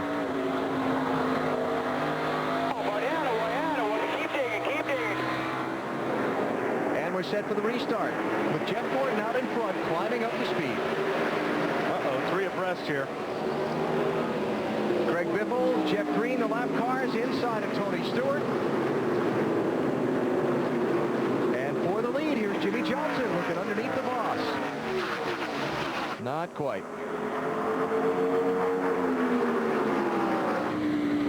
Jeff Gordon, part owner of that 48 car, along with Rick Hendrick, that Jimmy Johnson drives. To the previous restart when Greg Biffle bounced off of Jeff Gordon there. The driver, car owner, and crew chief of that 16 machine have been invited to visit the Big Red Truck at the conclusion of today's event. Not where I want to be. No, I wouldn't want to. But you've been there before. You know I've been there before. It doesn't take much imagination on you to, come on. Hey, look who snuck up to 4th. Jeff Burton, 4-time New Hampshire winner. How about that 99, Marty? Here he comes, Alan, and when you won 4 races at a racetrack, it's pretty obvious you know how to get around the place. Jeff been biding his time. They've made one slight adjustment to this car all day long. It has been terrific. All they need right now, a little track position, Dave. Well, Marty, Awesome Bill has never been awesome here in New Hampshire, but he's worked on it very, very hard this weekend. He watched the entire Busch race and afterwards talked to 12th place finisher Tim Fedewa about how the track ran. He changed his exit of the corners, actually changed the middle of the corner, so he exits the corners faster so that he can make the pass down at the end. That's what he saw from what he watched and learned yesterday. Bill? Well, Jeff Gordon continues to lead. His car owner is not here today. Rick Hendrick is home in Charlotte with his father, Papa Joe, who's in the hospital. But also for Rick Hendrick's family, his daughter and son-in-law, Marshall and Lynn Carlson, brought their baby daughter, Kate, home from the hospital this week after some very delicate tourniquet surgery. She's recovering at home. Robbie Loomis, the crew chief for the 24, and the 48 team all said this morning that not only are their thoughts on this race, but their thoughts are also with the Hendrick family, and they wanted that passed along. Dave? Matt. Bill, Chad Canales told me they feel like the cautions are playing right into the 48 team's hands. Remember, they took on 2 tires the last stop. The number of caution flag laps is helping equal out the lefts versus rights. Jimmy did say, after Chad told him to try to save his tires, he said, I'm actually messing myself up trying to be conservative. I haven't found the conservative line here. When I'm up on the wheel, I feel like I'm taking it easier on those front tires, Wally. Yeah, that's easy to do. You're in concentration. When you're running the car hard, you can be more consistent. When you're trying to back off or trying to be easy, that's where you really start making mistakes. So it's probably just should go back to running hard. This is Ryan Newman in the 12 and Ricky Craven in the 32, and they're racing for 6th and 7th. Now, pit strategy played out just slightly under that last caution involving Dale Earnhardt Jr. Marty. And he's all the way back in 24th. And Wally, you hit the nail on the head. I can't believe it. You got a point right. That's what Junior's team is doing. Last week, and the last few weeks, they felt like they've been too conservative. They're going for the win today no matter what. They're playing the fuel strategy game. They can now make it on one more stop. If we get a lot of green flag racing here, it will play to their hand. I think pretty much no. They're the only team on pit road who can make it on one more pit stop. Well. We've seen the last 2 races in a row, Daytona and Chicago, won in that manner. So is Dale Earnhardt Jr. setting himself up for a little economy run track position game today. Jeff Gordon leads. Earlier we gave you our singular race talk poll question. Your votes are in and they have been tabulated. Most of you say keep NASCAR out of the gentleman's agreement, racing back to the caution business. Let them race. Let them race. Let them figure it out for themselves. Jeff Gordon, the race leader. You see the gap back to 2nd place. Jimmy Johnson has grown, but Johnson's got a lot of company. Jeff Burton's there. And I think Jeff Burton is about as fast as Jeff Gordon if he can get out and clean racetrack. Right now, he's behind the 48 car of Johnson. Doesn't look like he's going to stay there long. Doesn't want to stay there long. While you watch this, couple of housekeeping items. Mike Wallace has taken the Army car to the garage for further repairs. John Andretti's come back out onto the racetrack. He's 118 laps down to the leader, Jeff Gordon. And our race recap coming by you. Top of the screen right under the ticker. And here's where Jimmy Johnson's got to be careful because he knows he's looking in the mirror, getting a lot of pressure from Jeff Burton, the 99 car. He doesn't want to start overdriving the car, doesn't want to start using too much brake here to try to keep Burton behind him. If they're on a different strategy, if Burton gives him too much pressure, he'll probably just let him go. Well, but if as long as he can keep him behind him, he's helping Jeff Gordon out because Gordon is just stretching away from these guys. He's now 2nd1/4 in front of Jimmy Johnson. Now 2nd 1/2. Okay, finally, Jeff Burton gets back. Can he run down Jeff Gordon? Very good, Wally. Very good. While we're looking at Jeff Burton, let's hear from Marty Snyder. Well, New England is home to many of the crew members in NASCAR. It's actually your home too, Alan, and it might as well be a home race for Jeff Burton because he's won 4 races here the Virginia native has at the Magic Mile, including one of the most dominant performances in NASCAR history when he led every lap in the 300-mile race here in September of 2000. Only the 3rd time in NASCAR's modern era that that's happened, and the first time by a guy not named Cale Yarborough. If you haven't looked at Ford, look again. And Alan, I think he's headed toward win number 5 right now, looks like. Bill? Running strong. Bill? Well, we'll just see what Tony Stewart might have to say about that. His car was tight throughout the race, but on their last pit stop, track bar adjustment, air pressure adjustment, 2 right side tires, the car much better than it's been all day. Dave? You know, I thought I heard Marty say he wasn't sure if anybody else could possibly go on fuel today. Well, the 9 car, who we have not typically seen do great on fuel mileage, Mike Ford, the crew chief, Radio DeBilly, said we can go on one more stop if this thing stays green. So I checked with motor tuner Mike Hawkins. I said, is it possible you guys have picked up that much on fuel mileage? He said, hey, we ain't been sitting around on our hands. Well, Bill Elliott last pitted at lap 101. So that means he's going to basically have to do 99 laps. Wow. And 100 laps on fuel. Tennessee. And last week he could do about 80 miles on fuel. Matt Kenseth, your championship leader, locked up in this fight for 6th and 7th place. Matt running in 7th right now. Remember that Matt got 4 tires on that last pit stop and fell back to 12th position from 4th, and he's trying to work his way back up through. Marty, what's going on with Matt? Well, the only thing that they're telling him on the radio, just be patient, take care of the car. Don't be in a hurry to work your way up through the field. The car Matt is driving has been terrific in his career. Debuted last year in September and won. Then raced at Phoenix and won again. Raced earlier this year at Richmond again and it finished 7th. What a disappointing finish. But they're expecting more great things from this car today, and it's performing well so far. Matt headed up to his home in Wisconsin to race in an event at Slinger, Wisconsin on Tuesday night, along with Kurt Busch and Scott Wimmer and a couple of others. Dick Trickle going to be there. Check your mailbox for a specially marked Valpak envelope or log on to TNT.tv to register for a chance to win a VIP race weekend, including a meet and greet with Richard Petty, courtesy of Valpak and TNT. One advantage that Matt Kenseth in the 17 car has, he has probably changed the left sides the last time he's going to. And you feel like that Jeff Gordon, Jimmy Johnson, the next time they changed 2, the last time, the next time they stop, they're going to have to change 4. And I doubt if Kenseth changes left sides again. I agree with you, Benny. They've been a very smart move there. They've been talking about the conditions of race cars as this race wears on, hearing that word tight more and more and more. Let's slide open the door to the Home Depot virtual garage and talk about it. We got a smoker. On board, let's go on board at Home Depot. And you see, when the tires are green, that means that all 4 tires are gripping equally. But when the car gets tight, the front tires stop gripping. They start sliding across the racetrack and heating up. Therefore, when that happens, you get that push off the corner. The car will not turn. And another car that won't turn right now is the 19 car. Jeremy Mayfield's got a left front flat. Well, he ran into somebody and knocked the fender in on the tire. And the caution flag is out. All right, here we go. There's Jeremy. Like somebody maybe ran into him. The 19 car. Oops, Todd Bodine there in 54. Okay, that's not where the damage came from. Marty, you got more?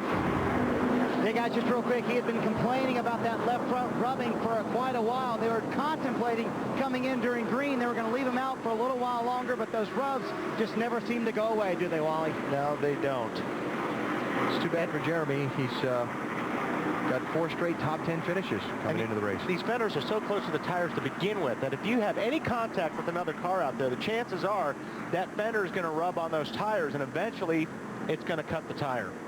All right, pit stops. Leaders last stopped at 1:01. It's 1:45 now. Lots of 2-tire stops. We'll see. We'll see, Matt. It was 2 tires in the last stop for Jimmy Johnson. Chad Canals told you he's probably going to get ugly this time. We're going to have to go 4. They're going to make a chassis adjustment. The car was just too loose. Off exit to Marty. Second place, Jeff Burton on pit road. This time it will be 4 sticker tires for Jeff. A little bit tight, very slight half-pound on the right front. Bill? This will also be a 4-tire stop for Jeff Gordon. The car has been good from the center off and just getting to the center where the car is bad. Already topped off on fuel, stick it back in, top it off again. The 9 is away. Lots of guys taking 2. Gordon still sitting here waiting for the left side. Long stop for that team. Dave. 9 car of Bill Elliott, 2 tires and fuel, no adjustments. Had to brake hard after starting his acceleration off pit road. The 38 car of Elliott Sadler cut across his bow, but no damage to the front end. Bill Elliott first off pit road. We'll recap the 2-tire, no-tire, 4-tire stop strategies for you and get you set for the restart when TNT returns to New England. New Hampshire International Speedway sold out 91,000 plus here today for the New England 300. Now here's what we were talking about earlier. This is in 1 and 2, and this is where the damage was done to the 19 car of Jeremy Mayfield and Todd Bodine in 54. And that contact, now you'll see smoke coming off the left front tire, and that's what finally cut the tire down. This is your hometown. It must have been like a homecoming. This will be good. I have to warn all the people watching TV now, what we're about to put on the screen is not pretty, so you may not want to watch the photos that will be coming up. This will be good. I can't wait to see what this is. Oh, golly. Here we go. Look at that. Wow. BP. Look at all the hair. Welcome back. Oh, that is nasty. Yes, that is our own, very own Alan Bestwick. Or I should say Alan Bestick. Yeah. I tell you, I get no respect. And look at that hair now. As soon as I heard him say to put the booth lights on and get the cameras ready, I knew I was in deep trouble. Okay, folks, you can now come back to the television sets. I can say this for sure. There are some family members that are in deep, deep trouble when I get home. They don't even know how to spell your name. That's terrible. I know. You must have left a very big impression on those I get people. no respect, I tell you. Even today, I get no respect. Jamie McMurray and Kyle Petty did not stop under the caution flag as we thankfully go back to racing. And McMurray in the 42 car has a tremendous amount of damage to the right front, right behind the right front tire. Talk about a traffic jam. All right, fuel only for Kevin Harvick there. Dale Jr., Ricky Rudd, Bill Elliott, Joe Nemechek, Robbie Gordon, and a couple of others with just right side tires on that stop. Now everybody's set to go to the finish on just one more stop. Matty. The big reason why Kevin Harvick didn't take any tires, he took on 4 tires in the previous stop and paid for it. He soldiered on about 13th to 15th on the board most of that last run. And he told me this morning in driver intros, 2 things he learned in the Busch race. Track position means everything, and the tires really didn't give up much at all. Well, he goes by Kyle Petty, moves into the second spot, but Nemechek in that 25 is right back there. Couple of cars. Kenny Wallace and Jeff Burton. Oh, no. Bid for win number 5. Which, and BP, when you've got guys that don't have tires in the front, some guys got 2 tires, the guy's got 4 tires in the back, that seems to always happen. And we see Biffle trying to race McMurray. See, I heard Kenny Wallace say he blew a right front tires while he got up into the 99 car.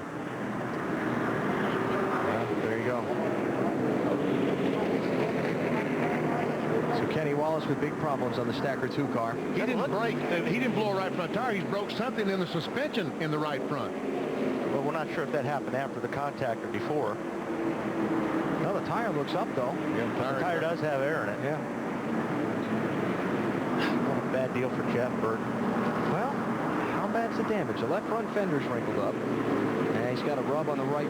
Is that rear end knocked out? Yeah, the rear end looks like the rear end is loose. What a bad break for Jeff. Let's see what happened, BP. See if we can pick him out first here. Yeah, around the very bottom down there. And you see, oh yeah, something definitely broke. Oh yeah, see all the sparks coming out from behind the car before he shot up into Burton. Definitely broke on Kenny Wallace's car. And then Burton goes up and hits the wall with the left rear and the left front. So that's not good.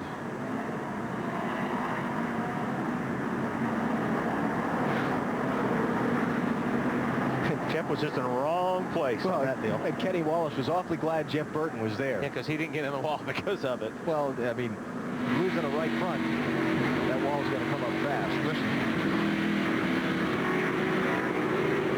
Jeff Burton was his safer barrier. Yeah. Come on.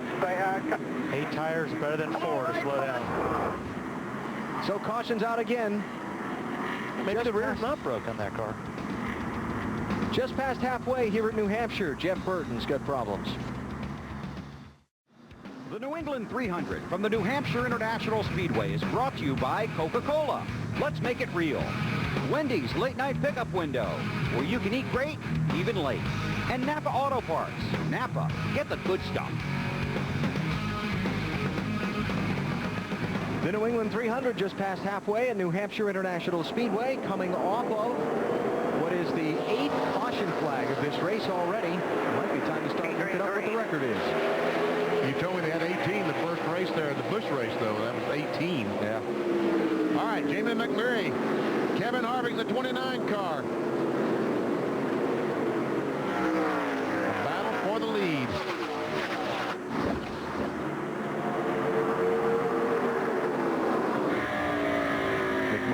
stop when the leaders did. What's now 2 cautions ago.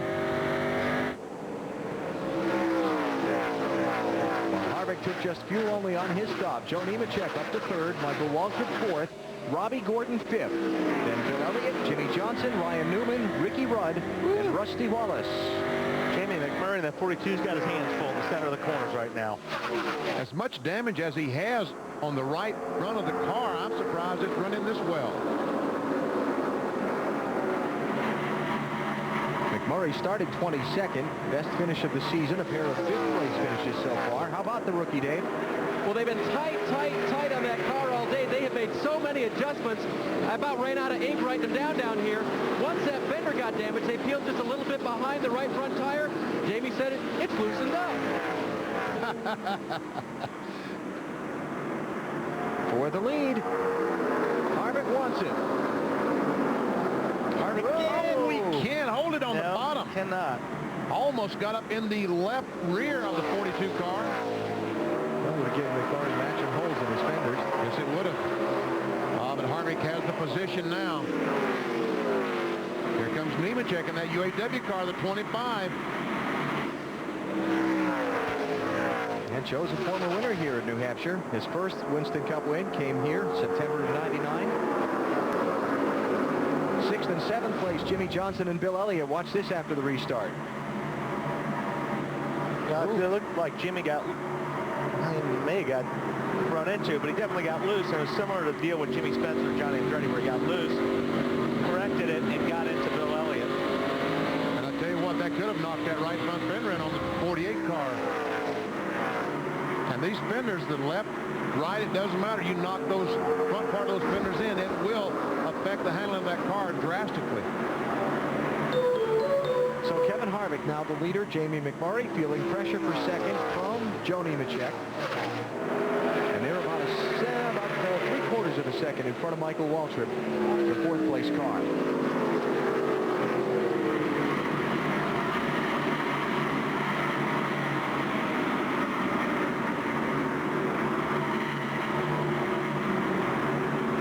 Let's check back on Bill Elliott, racing now for 7th spot with Ryan Newman.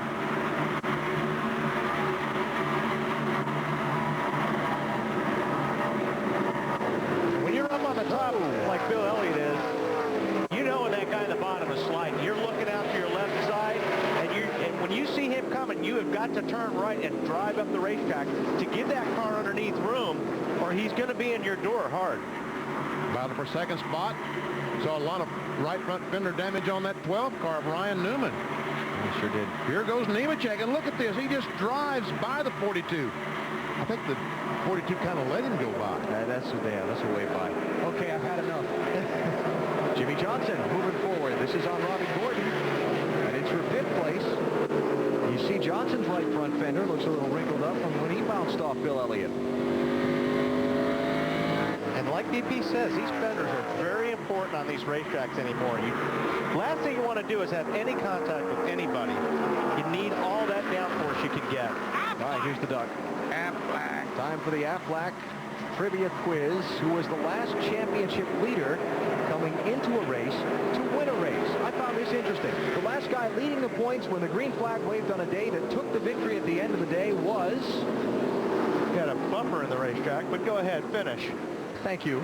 Sterling Marlin, you've done enough to damage me already today. Yeah. Looks like a Miller Lite bumper in the middle of the straightaway. Darlington, March 2002, the last point leader entering a day to win the race. Caution is out for the 9th time. If Matt Kenseth, the point leader, could win the race today, it'd be a bonus of about $190,000, because each race, it's $10,000. If you lead in the points and win the race, hasn't been won this year. Yeah, that money put up by the series sponsor, Winston. Do we get the feeling? Oh, I think we know maybe why the bumper came off now. Mystery solved.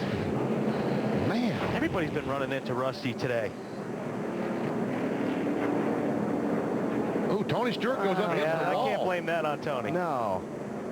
Jimmy Spencer looked like got around Rusty on the outside, and Tony tried to fill the hole, and Rusty wanted to shut that door. And Tony Stewart had a pretty good run off of 4 here. Actually, yeah, he just got squeezed into the wall. sure Rusty doesn't see it that way, but... Wonder how much damage Tony did to his car when he made contact with the wall.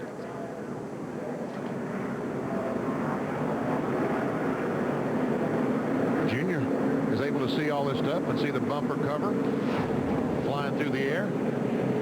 Only lead lap car to pit here is Tony Stewart. You see he's got that white paint from the outside wall all over the right side of those tires. Smoke coming out of that car, too. It's probably the left front fender where Rusty rubbed him all the way down the straightaway there. How about it, Bill?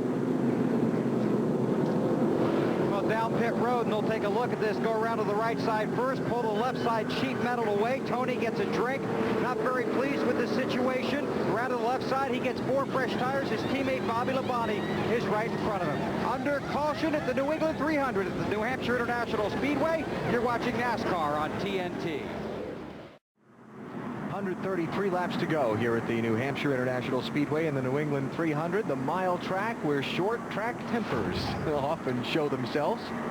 Here we saw Rusty Wallace, after he had the bumper cover knocked off, goes down and runs into Tony Stewart. Say, Tony, I didn't appreciate that. Well, Tony didn't appreciate that. Yeah, Tony's going to come back and go, you know what? That wasn't my fault. So here, have a little Home Depot paint on that blue deuce.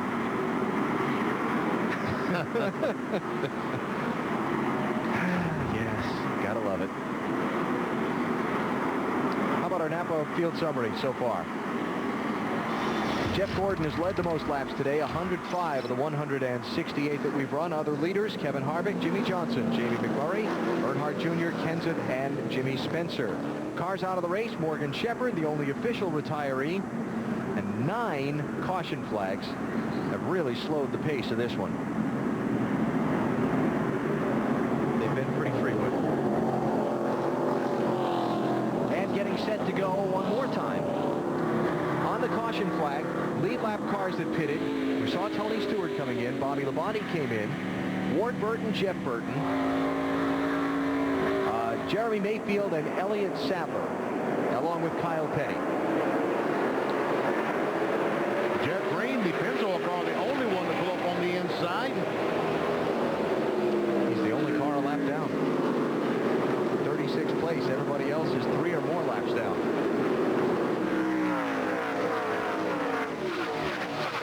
Well, Joe Elliott did not get a good restart that last time. He lost 3 or 4 positions already.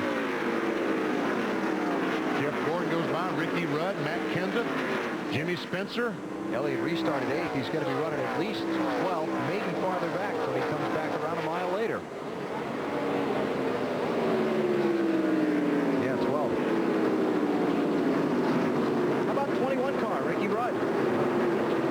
He was a 2-tire guy, wasn't he? Yep. He's a 2-tire guy. They've had some pretty good runs here last couple of weeks. Remember, they finished 3rd at Daytona in the Pepsi 400.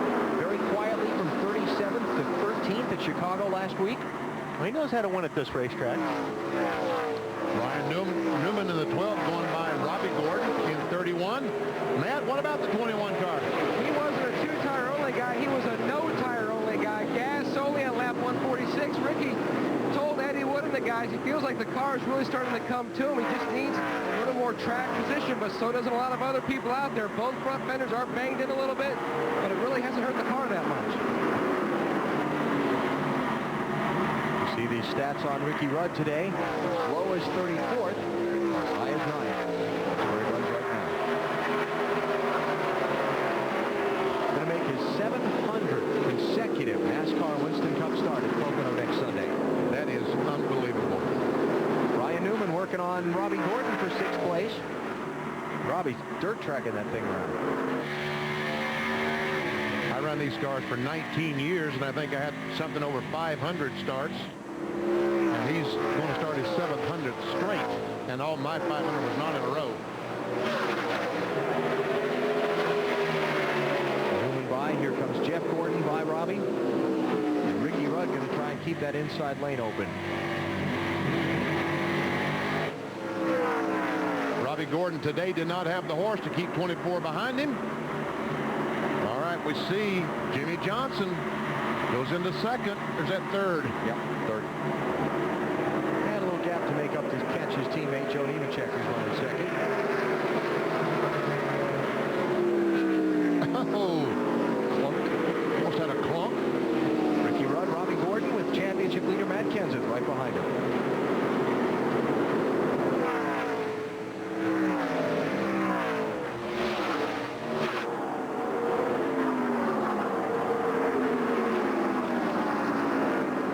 Race for the championship as far as the day is concerned. All of the contenders for the title started up front because of qualifying being rained out. Matt Kenseth led a lap early. Earnhardt Jr. led a couple of laps early, but that's it. Jeff Gordon, who spent the most time out in front. Right now you've got Kenseth running in 9th place, Jeff Gordon in 7th, Earnhardt Jr. in 12th. Bobby Labonte pitted under that last caution, so he's way back in the field in 30th. There we see. As they run, Michael Waltrip moves into the 4th spot. And Jeff Gordon able to gain something on Kenseth. And he's trying to gain something on Newman. He says, Newman? Goodbye, Newman. 6th place. Jeff Gordon, a 3-time winner here at New Hampshire International Speedway. This race in 95 and the September or October race, depending on how the calendar fell in a particular year, 97 and 98. 16 New Hampshire starts, 8 top 5s, 10 top 10s. He's led 10 of the races, but his last 3 races here, 15th, 29th, 14th. That's why they came and tested here several weeks ago. Kevin Harvick is out in front, 123 laps remaining in the New England 300. The New England 300 is the 19th race of the NASCAR Winston Cup season that stretches 36 races long. So today we begin the second half, and it's been a battle up front. Let's take you through the field, starting with the current leader, Kevin Harvick. Matt Yoakum's got that.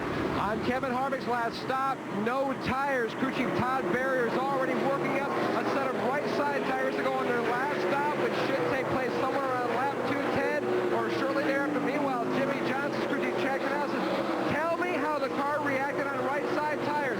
I'd rather give you 2 tires and finish 5th than give you 4 tires and finish 15th. Meanwhile, the 25 and Joe Nemechek, right sides in the last 2 stops. His crew chief Peterson Spencer told me if they go rights on their next stop, it'll be almost 240 laps, and he doesn't want to have to give up that track position, but he just might have to, Dave. Matt, remember how Jamie McMurray got here. Pitted on lap 115, fixed damage, stayed out lap 144, and they have to pit again on lap 210. Just a little bit tight right now, but running very well. Bill? Jeff Gordon currently running in the 5th position, got 4 tires last time. If this team goes to victory lane, it's not just Jeff Gordon, but Jackman Jeff Cook, who deserve accolades. Cook using a low-profile Jack that is much tougher to handle on pit road, doing an outstanding job. Marty? Well, Bill, the 15 team trying to resurrect their flat track program bought out a car that hadn't run all year long. It ran last year. Gave Michael Waltrip his career best New Hampshire finish. Right now in the 6th position and very happy, Dave. Fuel mileage stays good as it has for the 12 car. They can make it from the 200 lap mark. The car was just getting a little bit tight, but a wedge adjustment helps. It came in, and now the car's good for Ryan. Championship leader Matt Kenseth in the 8th position, Dave, running very well, very smooth on the racetrack. The car is excellent right now. I asked Robbie Reiser, they took 4 tires on the last stop. Will that be the last time you put left sides on? All he did was laugh, Matt. No tires for Ricky Rudd on the last stop. Eddie Wood told me this morning it's taken them half the season to figure out what Ricky Rudd wants in a race car. It's not quite like what Elliott Sadler wanted, but they are definitely gaining. They're looking forward to the second half of the year, Bill. Robbie Gordon coming in off the 7th place finish at Chicagoland last week, another top 10. He got left side tires on his last stop. If this comes down to a late race restart, Robbie Gordon has no second gear. Alan. Ouch. Will hurt. Kevin Harvick, his Richard Childress teammate, continues to lead. Harvick's been out in front now for 44. This race is 187 laps. We took you back through the top 10. We continue to go through the field. Dale Earnhardt Jr. was running in the 11th spot. How about the 7 car who's now running 11th? Matty? Last year, his crew chief Tommy Baldwin won here after testing at the Thompson Speedway. He told me that setup he had to throw out the window due to the new pavement. Jimmy tight early on, now neutral. They'll have to take 4 tires on their last stop, Marty. Third place man in the championship, Dale Earnhardt Jr. now back in the 12th position, Matt. They took 2 tires on the last stop, made the car looser to start with. Junior came on the radio, said, now that's what I'm talking about. I like that. But now the car just a little bit too tight, Matt. Haberdine's team, they battled him back up near the top stops. They went to pull a spring rubber, and the wire cable came out. They fell all the way back to 35th. He's tight in the center of the corner right now, but trying to make some headway, Bill. Not much you can say about Rusty Wallace's day. Currently running in the 14th position. Bounced off a few guys bouncing off of him. Managed to keep his cool through most of it. Rusty Wallace, 80 straight wins. 80 straight races, rather, without a win. Was hoping to get one today, but it's going to be a battle, Dave. Ricky Craven trying very hard to get around Rusty Wallace now. They made a track bar wedge adjustment on the last stop, but Ricky radioed in. The car's very unpredictable getting in and tight from the middle off, but he's still passing guys. Matt? Kurt Busch is asking his team to continue to try to free him up. Back on lap 145, they pitted and put a rubber in the right rear end, made an air pressure adjustment, went out in the 23rd position. He says he still can't get up off the corner, Dave. Bill Elliott was having a great run, then he radioed in. I feel something wrong with the way it's running. They asked him to switch. Electrical boxes. He's done so, but he still thinks he has a problem. Alan? All right, let's pick up the race for 7th and 8th spots. Ryan Newman in 7th, Matt Kenseth in 8th. And Kenseth right now is faster than Newman, but he just can't quite get the nose under the 12 car, get positioned to get down the straightaway. He's trying. He maybe got it this time. John Andretti back on track after an early crash, gives way to the lead lap cars, and Kenseth picks up that position. A couple of quick updates. Mike Wallace, his car retired from the event, likely to finish about 42nd on the day. Kenny Wallace has just come back out from behind the wall where he went for repairs after that right front problem we saw earlier that tangled up he and Jeff Burton. Battle for 10th spot is Jimmy Spencer. That 7 car goes by Robbie Gordon at 31. Spencer, good job today. Jimmy's got a pretty solid record here in New Hampshire lately, BP. His last 5 New Hampshire finishes, 15th is the worst of them. 4th is the best. And he's into the top 10 now. 106 laps to go in this one, and when is the caution going to come out? Will the caution come out? Who's got to pit where? Tell you what, I'm very impressed. Harvick is only about a 1/10 of a lap slower than Jimmy Johnson with the better tires. So definitely. Hey, something going on with Jamie? Well, they've got something wrong with the 42. Jamie doesn't know what it is right now. He thought it was a left front going down. He came by the spotter stand and also by his crew, and they looked at it and said, it doesn't look like it's going down, but they said something's wrong. But anyway, getting back to what I was saying, BP, don't you think the guys that took 4 tires that last stop would just come in for fuel? Just fuel only. Or right sides if they need more fuel. It'll be interesting to see how it plays out. We are under green at lap 195 in the New England 300.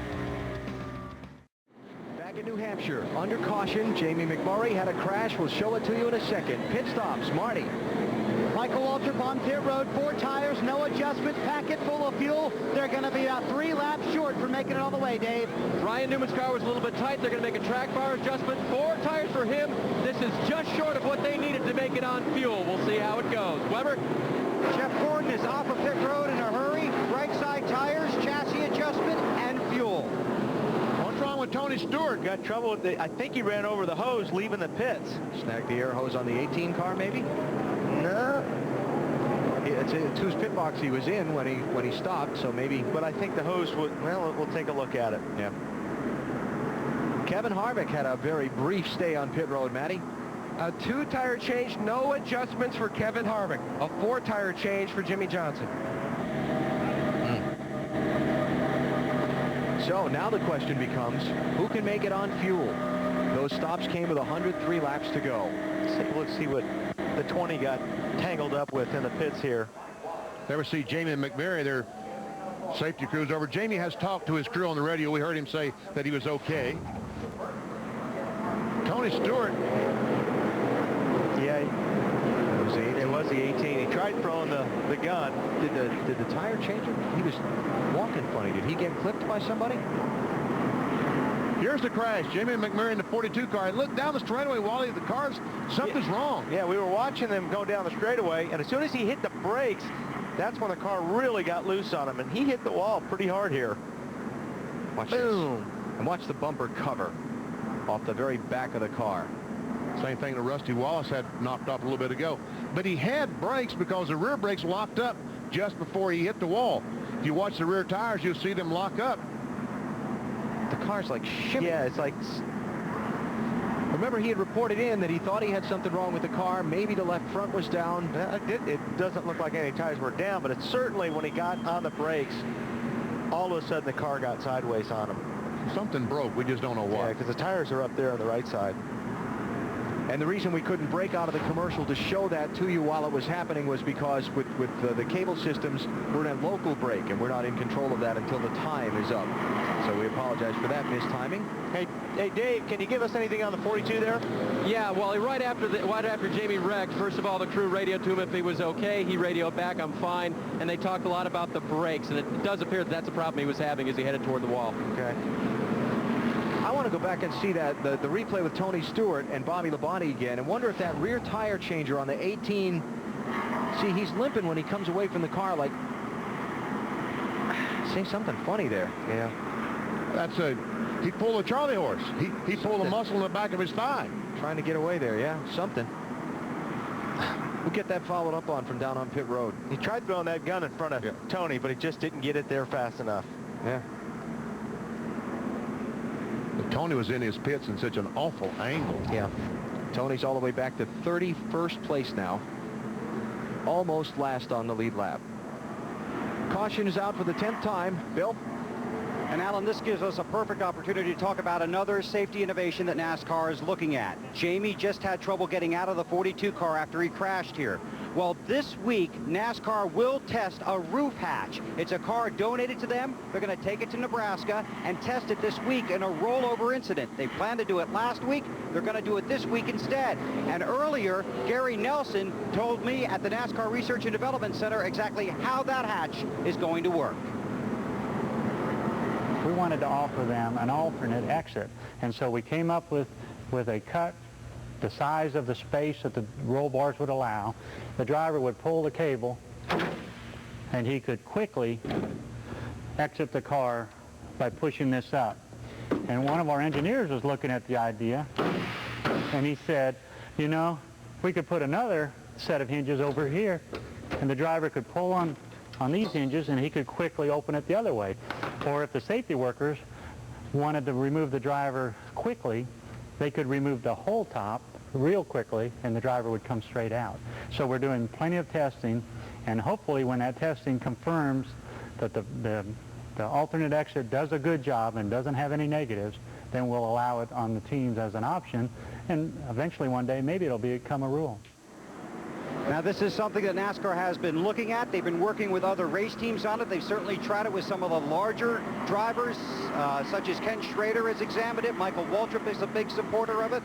So it's going to give drivers an alternate exit. They're nicknaming it the escape hatch, but another way to get out of the car, as Gary explained, if they can't get out the right side or the left side. Again, they plan to test it this week. If it works, you could see it in cars very soon. We'll have to wait and see what happens with that test, Alan. All right, Bill, thanks. Field on the 1-to-go lap now. We'll get the restart next time by. I think that's a great idea. Oh, it's a terrific idea, because McMurray's sitting there. If the car had been on fire, he would never been able to get out the car. So there needs to be another way. And there's so many things in our car. Here we watch Jamie McMurray crash again. There's so many things in these cars now that restrict the driver from getting out the window quickly. I mean, you can do it, but it'd sure be easier to go out the roof. And another point that I wanted to make as we see this again, you see how hard Jamie McMurray hit? The safer barrier scheduled to be in place here when we return to this track in mid-September would have been certainly helpful in that situation. Green flag, green flag, green flag. 98 laps to go as we go back racing. Jeff Burton did not pit under the caution flag. He's the race leader. Jeff Green in the yellow one, the only car 1 lap down.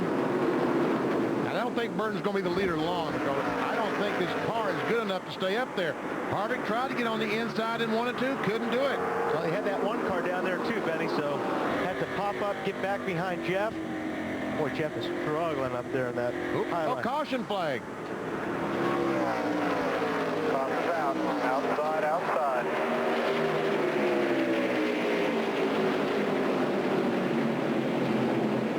There's something in the 5 car?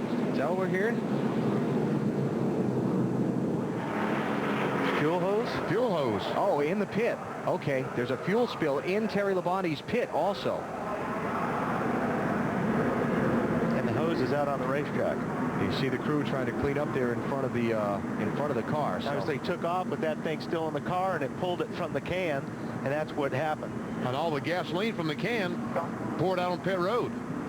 And because that cleanup is ongoing, pit road is closed, so we'll take a break here under caution for the whopping 11th time in the New England 300. Let's update the Coca-Cola family of drivers and how they're performing today. Not too shabbily. No, not Jack. Jeff Burton leading, Kevin Harvick second. Mikey's back in 10th. Bobby Labonte still hanging in there. Dale Jarrett midfield. Now pit road is still closed. They're still cleaning up the fuel spill in the Terry Labonte pit. They brought one of the safety trucks down, bags of oil dry, shovels to clean up. Very methodically trying to take care of that, and they also, when they brought that safety truck down, told them to make sure to park it way away from the pits, not to get the hot exhaust from the truck engine anywhere near that fuel spill. So very methodically taking care of the issue as they should, and pit road remains closed, and we remain under the caution flag. Terry will probably get a penalty for that. Yeah. Because he left the pits with equipment. Right.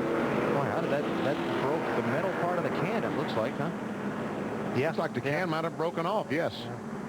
There's probably a weld there, and it just snapped it right off. And it will be retrieved momentarily. Looks like we're going to see pit road be open this time as they come by. So, here they come. Who thinks they could make it all the way and doesn't come? Who takes tires? Who comes in for a splash of fuel? I think they've all got to come in for gasoline to make it from here. I don't know if there's anybody on the track that can make it without stopping. I don't know. We'll see. Here they come. Jeff Burton, Kevin Harvick. How about Gordon? Nope. Gordon and Craven stay out. Wow. The 48 just came in last second. Kevin Harvick, just a splash of fuel. He's headed back out. Same for Jimmy Johnson. No, look out. Spencer almost got together with Nemechek. Missed his pit. Marty. No debate for Jeff Burton. This puts them in their fuel window. It'll be right side tires for Jeff Burton. A track bar adjustment, a little bit tight, packed in full of fuel. They can make it all the way now. Bill? Waiting for it to see if Tony Stewart hits his pit. Coming down pit road. Told his crew, no changes, just fuel. So they go out, top off the fuel tank, and they'll send it back out.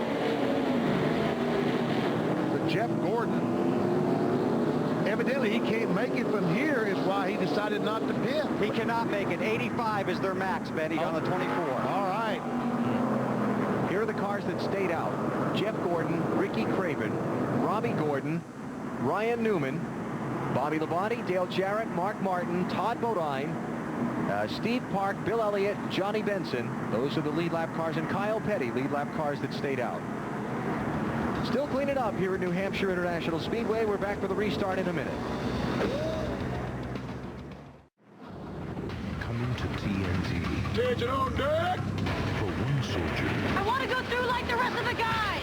failure was not an option. G.I. Jane, Friday night at 8 on TNT. We know drama. And Matt Kenseth, the 17 car, comes down pit road to make a gas and go. That means he can make it the rest of the way. He's going to try to make it the rest of the way. He gives up all that track position, but if all those guys in front of him stop, he's going to gain it back. That's right. But did you see how much fuel he lost as he left the pits? It's like the flapper valve stuck open. Yeah, they had it packed. Yeah. They had it packed. Matt Kenseth, Tony Stewart, Ward Burton, Greg Biffle, Dave Blaney, Terry Labonte. Lead lap cars that topped off on one to go. Got a whole pile of them that did not pit on this caution flag. Fuel drama setting up for the finish at New Hampshire. And Jeremy Mayfield had a pretty good run on that restart. How did Jeff Green start in front of Jeff Gordon? Because he was on tail end of the lead lap? Yes, tail end of the lead lap. Now Jeremy Mayfield has lost, well, he's lost it back again. I was going to say he's gained back one of the 3 laps that he's down, but there go the leaders. Jamie McMurray involved in a crash shortly ago. He's with Matt Yoakum. Jamie, any idea what broke? No, I thought I had a flat tire on the left front. I said it the lap before, and the tire saw it air when I came hit the wall. Done? You what? Are you done? No, I'm done. I think the car's done too. So Jamie McMurray out of the race along with Mike Wallace and Morgan Shepherd. Ryan Newman working on Robbie Gordon. This is third place.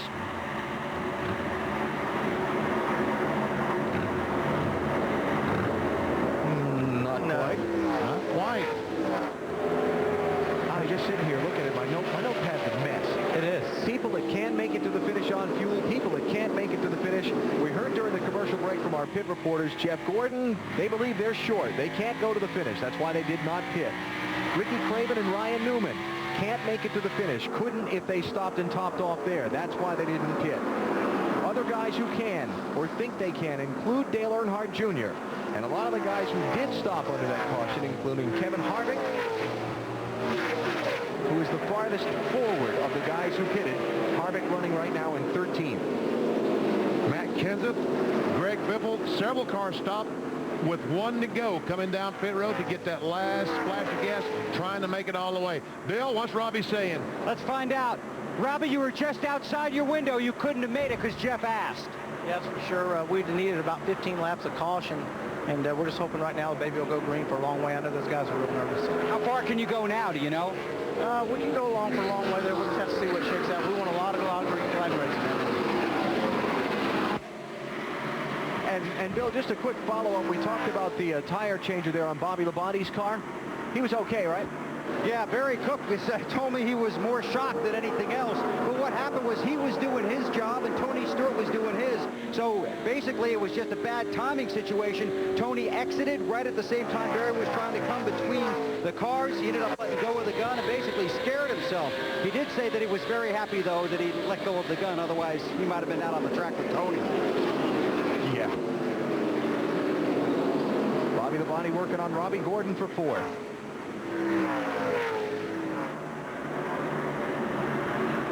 Good to see DJ and that UPS car back there in sixth spot. Riding on board with him. One of the guys that did not pit onto that last caution. These tires are amazing. They are. I talked to some guys, they said the left side, they're making rubber because they're not wearing at all. 50, 60 laps. You know, something else that deserves a tip of the cap and a little credit here, the track surface. Yep. This has been a struggle for this racetrack for a number of years. But Bob Baer ripped it up, redid it again, spent a lot of money to seek overseas the material to make this pavement. Put it down the second weekend of April. I don't see any sign of a problem at all. It looks very, very good. It's not coming up. There's not all that buildup that we usually see right on the bottom of the groove. You see a lot of chunks of rubber sticking to the racetrack. We haven't seen that, so my hat's off to the Baer family. They have tried and tried. And we've seen great racing today. We've seen cars side by side. Now Bobby's just not able to get around Robbie. Looks like he needs the part of the racetrack Robbie's occupying for his problem at best. There's the Dale Earnhardt Incorporated teammates. Michael Waltrip, Dale Earnhardt Jr. This is 18th place. Remember, Junior thinks they can go to the finish on fuel.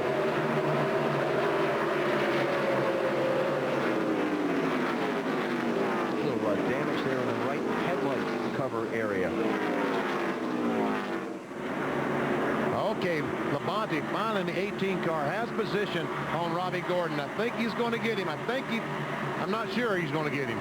Robbie's not going to give up. Persistence pays finally for Bobby.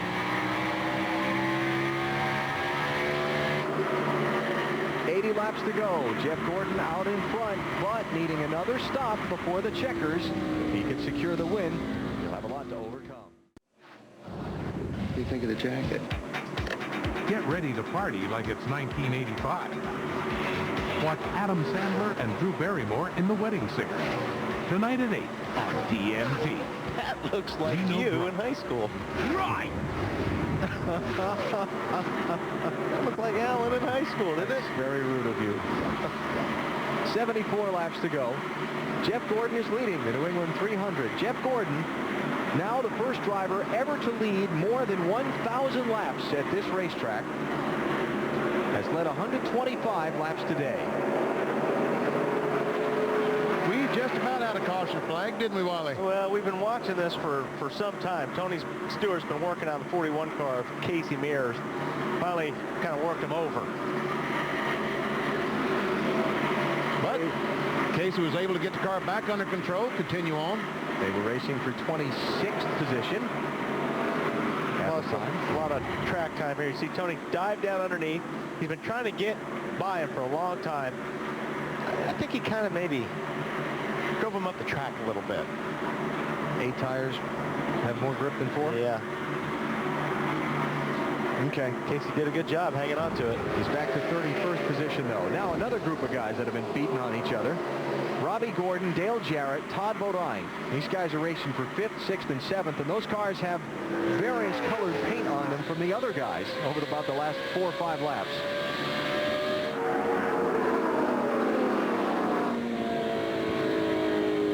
Jarrett had the nose under Robbie Gordon once. Didn't have enough racetrack. Robbie's car looked a little bit loose there. Let's see if Dale can mount a charge again. He's going to try. Not quite. He's trying to use that little flatter inside lane of the racetrack. Here comes Todd. Yeah. Now Todd had a fender inside Dale once as well. They have a fender in him here in a second. And they did. There they make contact. Okay, now Steve Park. Yeah. And Mark Martin. I can guarantee you Dale's not very happy inside that helmet right now. He would not be a happy camper.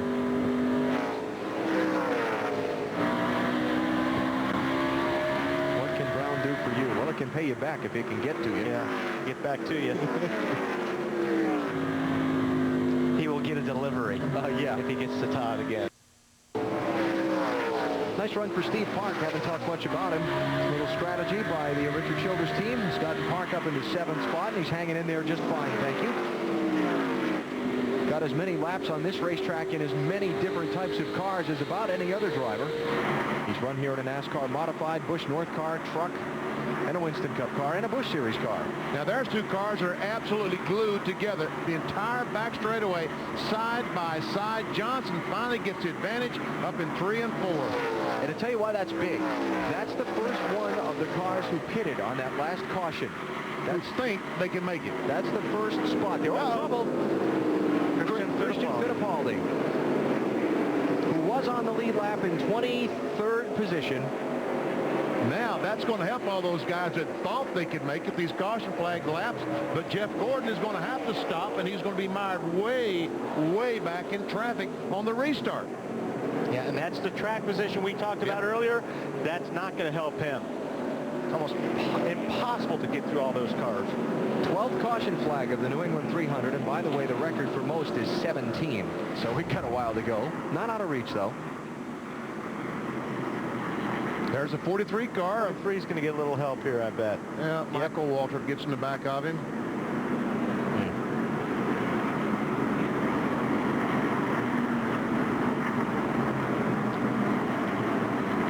It's been a rough couple of weeks in NASCAR Winston Cup racing for Christian Fittipaldi.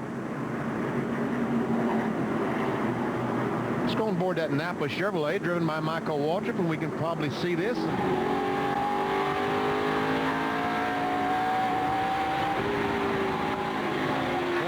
He was working the throttle there a little bit. It wasn't just not enough. Right through him. Yeah. Okay, here they are on pit road, guys. What they going to do? Jeff Gordon's in. Todd Bodine's in. Matty? Well, Todd Bodine definitely could not make it. Gary Cogswell told me they were at least 7 or 8 laps shy on fuel. They topped him off. Dave, they talked 2 tires, they talked 4 tires, they took no tires. Fuel only filled it up. Bill? It was going to be 2 right sides for Jeff Gordon, but coming down pit road, he said a lot of guys stayed out. We better take 4. Robbie Loomis said, okay, 4. Coming down pit road, Gordon also said, I sure wouldn't want to be a crew chief right about now. A lot of traffic there at the exit, huh, Benny? Oh, man. Boy, Tony Stewart almost got in the back of Tony Raines' car. That's 74. And a good place for the official to be with the stop-and-go paddle. In the grass, wall. out of the way. All right, the running order's been shuffled up. Ryan Newman is the new leader of the New England 300. 66 laps to go. A strategy gem today here at New Hampshire. You know, a clam bake's something we like to do here in New England in the summer. We've got us a little slam bake going on today here in New Hampshire. Looks like it. 12 caution flags. And we're not done. And they've still got 63 laps to go. Been a few debris caution flags, but most of them incidents. All right, how about Ryan Newman? He's the new leader, Dave. Well, let's ask Matt Borland about fuel mileage here. You've been talking about saving fuel. Can he honestly save enough to get to the end, do you think? We're hoping so. We've taken some calculations, and we're still short right now, but if we get enough yellows, we're taking a little gamble here and see if we can make it happen. How many more yellows do you think you need, yellow laps? All of them. Every one he can get, Bill. With Kevin Hamlin, crew chief for Robbie Gordon, can you make it on fuel? I wish I could tell you for sure. You wouldn't tell me if you did know for sure. I might. I tell everybody else. I might not tell you. The Singler Chevy's not been the best chassis-wise today. We've been kind of fighting it, and track position means a whole lot here at New Hampshire. So we're kind of rolling the dice a little bit. We think with these caution laps we should be all right. But I mean, we did our best we could to pack it full of gas before we left there, and we'll just hope for the best. Okay, he didn't answer the question. Snyder?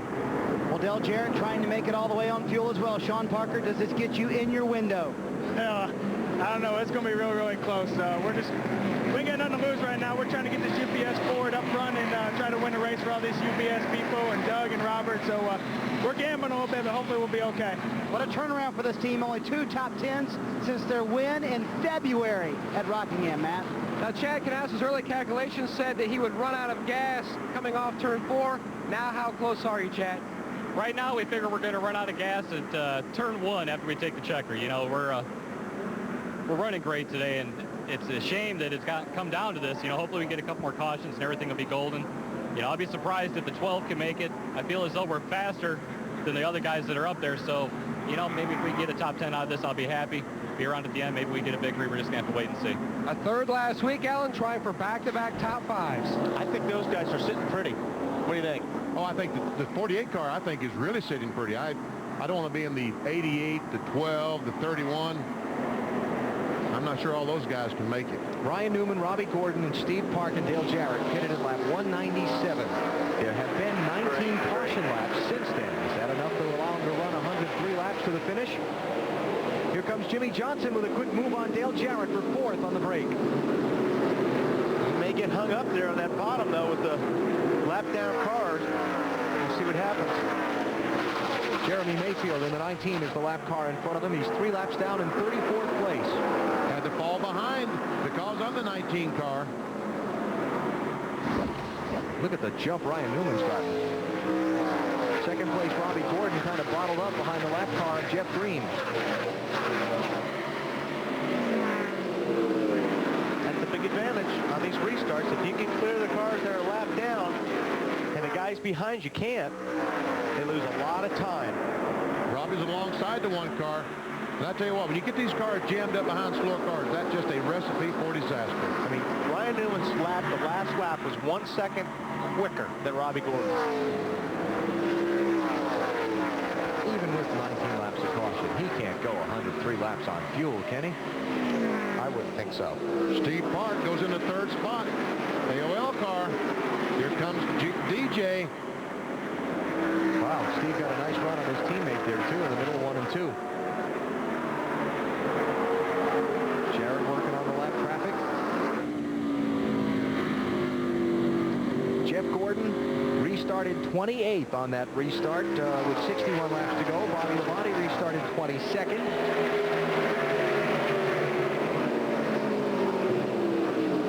And it's a lot of ground to make up in all this heavy traffic. Jeff Gordon is still running in the 26th position. He's been able to gain 2 spots in the last couple of laps. And what they're hoping is turn 2. Jimmy Spencer's around. No caution. No caution yet. 48 clear.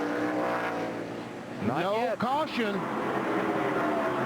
We'll stay under green.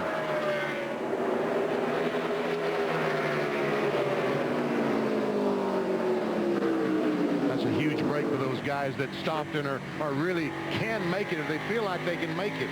Oh, look at Jimmy Johnson just drive around Steve Park in the middle of turn 2. Up to 3rd. And going for 2nd.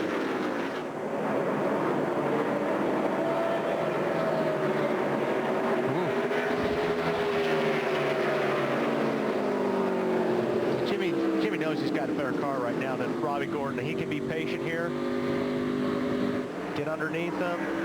He'll keep working Robbie. I mean, he's got a very fast car. Jimmy Johnson led 21 laps so far today, and he gets by Robbie for second. Cleanly. Had a few problems in the past.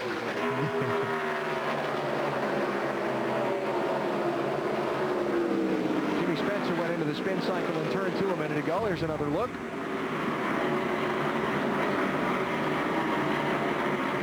He just tried to stay off the 54. Is that Todd Bodine? Bodine, yes. He just tried to stay off the 54 car and on board with Jeff Gordon. We'll see. And Jeff Gordon just barely misses him. Mark Martin as well. Man, look at this in turn 1, 3 wide.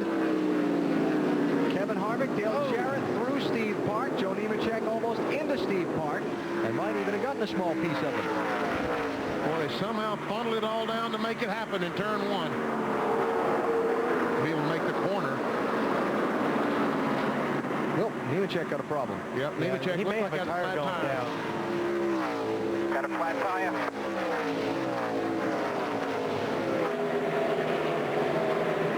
Trying to figure it out. Either that or he got some marbles on his tires. Flat right front. Man, oh man.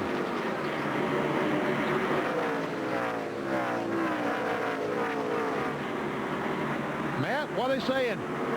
Benny, the crew, they're all up on the wall waiting. Joe Nemechek, the legendary Ed Guzza with the pit board sign. Joe says he thinks he may have a right front tire going down. He's gone by for another lap, but the guys are up on the wall waiting. My guess is he got up in some of that debris and got it on the tires, and the next time he got down the corner, it just didn't turn, and he thought he had a flat tire. What happened there?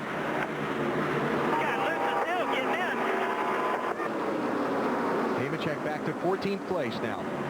Yeah, when those hot tires pick up all that dirt and rocks and marbles and everything, it takes a couple laps to get it cleaned off, but exactly feels like you have a flat tire when that happens. And you don't know what to do. You're like, man, should I come in? Do I have a flat? Is it the marbles? That's a driver call, really, on whether he should stay out, and hopefully it's not a flat. 7th and 8th place here. Matt Kenseth, the championship leader, working on Ricky Rudd, and Dale Earnhardt Jr. slides into the picture. And when did Junior, is he another car that stopped at 197? No, he just pitted at 208. Okay, 92 laps. Yeah, he could probably make that. Matt? Benny, I spoke with co-owner Len Wood. He told me that Ricky Rudd is still questionable on making it to the end. Before that caution, he was 7 or 8 laps shy. He says now it is very, very close. And you say, well, what did the caution flag laps have to do with it? Because at reduced speed, they run around the racetrack at 50 miles per hour. The car doesn't use nearly as much fuel. And they try to figure 2 laps of caution equals 1 lap of green flag racing. Martin 17 can make it, can he? He indeed can. Our championship leader, Matt Kenseth, in the 7th position, VP. Robbie Reiser, his crew chief, apologized on the radio, said, we can't make it all the way, Matt. I know we're going to drop you back far in the field, but they came in, 1 to go on the last caution, and topped off. Matt has an excellent car. A little bit of time, they might be able to move up in the field a little further. Behind him, Dale Earnhardt Jr., VP, to answer your question, can make it all the way, but on the radio, about every 2 minutes, he hears the voice of Tony Eury Jr. saying, fuel, fuel, meaning save as much as you can. There's 2 guys that don't really love each other too much. Teammates, actually. 29 and... He is pointing him. Robbie just stuck his hand out and pointed. Go underneath me. There he goes. Well, that was a nice gentlemanly thing to do. It was. So Kevin Harvick to 3rd, and Robbie Gordon back to 4th. Whoa! There's Harvick saying thank you. Harvick had a nice little slide job there off of 2. So Kevin Harvick now 4.7 seconds behind leader Ryan Newman. Watch caution lap times between Newman and Jimmy Johnson. Jimmy's slowly eating up Newman's lead. Meantime, where's Jeff Gordon? You got to look hard to find him, Bill. Mired back in the pack, and that's because they took 4 tires on that last stop when other guys took 2. Some guys took fuel, some guys didn't stop. They talked about it for a long time, Alan, and it was Jeff that made the call coming down pit road to take the 4. But you have to wonder at this point if they were running for the race or running for the championship. It'll be interesting to see when this race is over where they fall in the championship standings, because this decision to put on the 4 is more about winning the race, I think, than maybe running for the championship. We'll see. It still could play out in their favor. 45 to go. Dave? Bill, the same principle Benny talked about, saving fuel on caution laps, works if you're racing too. Ryan Newman is running slower, but trying to stay ahead of the 48 car as much as he can to try to save fuel. But they still need caution laps if they're going to win this race, and that really puts him in a bad position. Yeah, he's running caution laps. Yeah, he's running a lot slower. Jimmy Johnson is eating Ryan Newman up fast. About 0.3 of a second a lap, BB. Yes. And Jimmy Johnson is running some of the fastest speeds we've seen all day. And here we are, 250 laps into the race. That is a 1.5 second advantage evaporated in the course of about 6 laps. Johnson is there for the lead. And I really don't think Ryan's going to contest this a whole lot. Ryan Newman, the most recent race winner here at New Hampshire International Speedway, picked up a win here last September. Jimmy Johnson, a victory in the Coca-Cola 600 at Charlotte. His win, lone win so far in 2003. Best finish at New Hampshire for Johnson, a 9th place run last September. How about that lower passing lane that they tried to make here? Oh, look at that. Johnson across the yellow line. I really thought Ryan would let him go.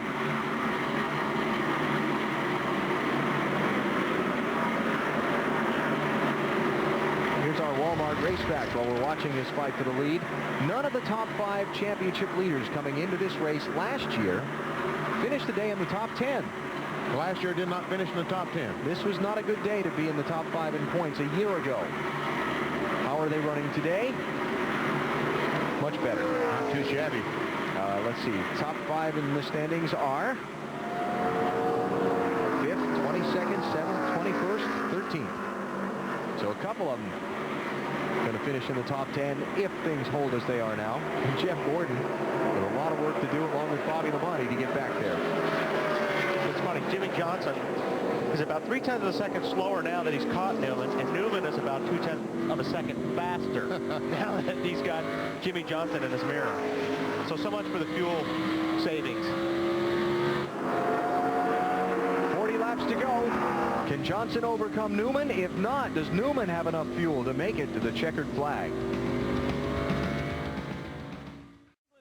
From the New Hampshire International Speedway is brought to you by Ford. If you haven't looked at Ford lately, look again. By McDonald's. And Sears Craftsman. Craftsman has the right tool for every project. America's #1 tool brand at America's best store. Craftsman at Sears. Wouldn't you know, Jimmy Johnson gets by Ryan Newman just before we came back. But I think this time Ryan kind of a little slack getting into 1. Coming off turn 4, Johnson gets on the inside, gets that position. And you're right, Ryan Newman did not fight him that much going in turn 1. Let's Jimmy Johnson go ahead and take the lead. And Johnson has moved away from Newman now by 0.6 of a second. And you see that third car way back there. That was Kevin Harvick, the third place runner. 3 3/4 seconds behind Jimmy Johnson. So a guy that's fast right now looking at the screen here is Matt Kenseth, a 17 car. Matt, now we heard from Chad Knaus a minute ago. They've got fuel to go to turn 1 past the checkered flag, right? And that was before Ryan Newman was racing Jimmy Johnson very hard. When he finally made the move, Chad Knaus said, you have to conserve every drop. Nice, smooth, steady. But Wally, remember when he tried that earlier in the race, he actually hurt him a little bit on the clock. Yeah, that's right. It it is hard. It's hard to back off. He's just better off doing what he's doing. I mean, there's only so much fuel you can save. He can't back off a whole lot because he's got a bunch of guys behind him that'll pass him. So it's better to just concentrate and do what you're doing. Marty. Calculating the fuel mileage right now in the back of the 17 pit is Jack Roush, the car owner, the man who calculates all this stuff. Robbie Reiser is in on the meeting as well. Robbie came up to me a moment ago and said, who can definitely make it all the way? I told him the 12 was wondering if they could. They didn't know. Let's ask Robbie what he found out in the meeting. Can you make it all the way? Definitely on fuel, Robbie. I don't know. It's so close. It's really close. Right now, I ain't going to stop. I mean, I'm gonna throw it out there and go for it, but we're close. Fuel mileage cost you the win possibly at Daytona. You're not going to stop then. You're not going to gamble. You are going to gamble today. I don't know. I really don't know. It's so close that I don't know what I'm going to do. I got to see how this thing plays out. One caution's going to make the difference, so we got to kind of wait it out. I'll probably end up going for it. What the heck? There you go. He decided not to do that at Daytona, Matt. Well, Todd Berry or Kevin Harvick's crew chief, you've worked the numbers. Will you be all right to the end? We should be really good to the end. I mean, we should have a few laps to spare. We've been pretty good on fuel mileage all day. Pretty good car. So we're just kind of riding right now. Hoping to get some caution. We've got the tires left to get a run out of it. Todd came on the radio and said, Kevin, how's your car? He said, I'm just cruising. He goes, 10-4, you're loose. He goes, no, not loose. I'm just cruising. And Todd is kind of a soft-spoken guy, and they're in the first pit all the way at the turn 4 end of the pit road where the cars are wide open on the gas. He said, yes, they should be good to go with a little bit to spare. Last year, he was a crew chief with Jeff Green, and they finished second around 100 laps. So he says they can make it. I think they can. And a guy that's really struggling right now is Jeff Gordon. Yeah. 20 seconds back. Something going on with Jeff Gordon because he's lost several spots. Yeah, first he thought it was just tight, and now he says something may be broken because the car is handling really bad. The only thing they did last time is change 4 tires. Car is handling really badly, to be grammatically correct. You know, another guy that looks like he's not handling very good is Tony Stewart. He was in the same boat. He changed tires, and he's back in 25th spot right now. They are no good if they're not in clean air. That's the other thing about getting back in there. These guys talk about dirty air in their first 50 laps. If you get back there, even with the 4 tires, which they were hoping would be enough to get them to pass everybody, they get in the dirty air, and it just doesn't work. Well, we saw earlier that, you know, Harvick went a long way on those 4 tires, and the guys that changed tires were only about not even a 1/10 of a second quick or slower. So, I mean, the tire thing is really, really tough. You're right, Bill. When you get in traffic, it's really hard to pass here. Even with the new tires, it doesn't give you enough to pass those guys and make that track position up. I've talked with so many crew chiefs this weekend who, after the last several weeks, and really this whole season of racing, talking about how much things have changed. The competition is so tight, the fields are so close that you're constantly calculating and recalculating and re-guessing your strategy on pit road to try and figure out how to be where Jimmy Johnson is at the end of the race and not where Jeff Gordon is. Well, you know, you used to put a new set of tires on and you'd be a 1/2 a second to 3/4 of a second faster than the guys that didn't, but that's not like that anymore. These tires are so good, so long, you don't have that big advantage like you used to, Benny. That's true. Robbie Gordon is back in the 5th position. Whoever, what's going on with him? Well, I can tell you exactly what's going on. Wes Adams is the engine tuner for this car. Wes, just a few minutes ago, had the calculator out, did the numbers. It came up to 299.8 on fuel. Well, that's okay. He can coast the rest of the way. So maybe Kevin Hamlin did answer the question. He's close enough. 31 car last stopped at lap 197. Wow. 103 laps on fuel, but they've had 25 laps of caution since then. Now, the 88 car would be getting some mileage, wouldn't he? Yeah, Robert Yates isn't known for fuel mileage, is he? Because they have to go, what, 103 laps? The same 103 laps, yeah. Same as the 31 car. Yeah, Robert's known more for the horsepower, not than fuel the mileage. Yeah, exactly. DJ's hanging in there in 6th place, Marty. With all their calculations, they're still coming up about 2 laps short on that 88 car of Dale Jarrett's, Alan. What they're hoping for, and a lot of teams on pit road are hoping for this, is just a couple of laps of caution. Anything to get them within that window, they're going to go for it, though. They are coming up on the calculator 2 laps short, though. Oh, they've got nothing to lose by going for it. You have to. Especially in those guys' situation, what you're about to tell me, how bad a season they're having so far. 29th in points, finished 30th in Chicago. Only 4 top 10 finishes this whole season for Jarrett. Who'd have thought? Well, Kevin Harvick has caught Ryan Newman for second. Well, Newman, I think he really is trying to save fuel. You know, he's really not driving his car as aggressively as hard as it will go. He's trying to save that fuel, trying to stretch it so he doesn't have to stop again, because he knows if he stops, he's going to finish about 20th. Yeah, maybe even worse. Yeah. 30 cars on the lead lap at this point with 22 laps to go. Wow, hear that break loose? That's not good for fuel mileage either. No.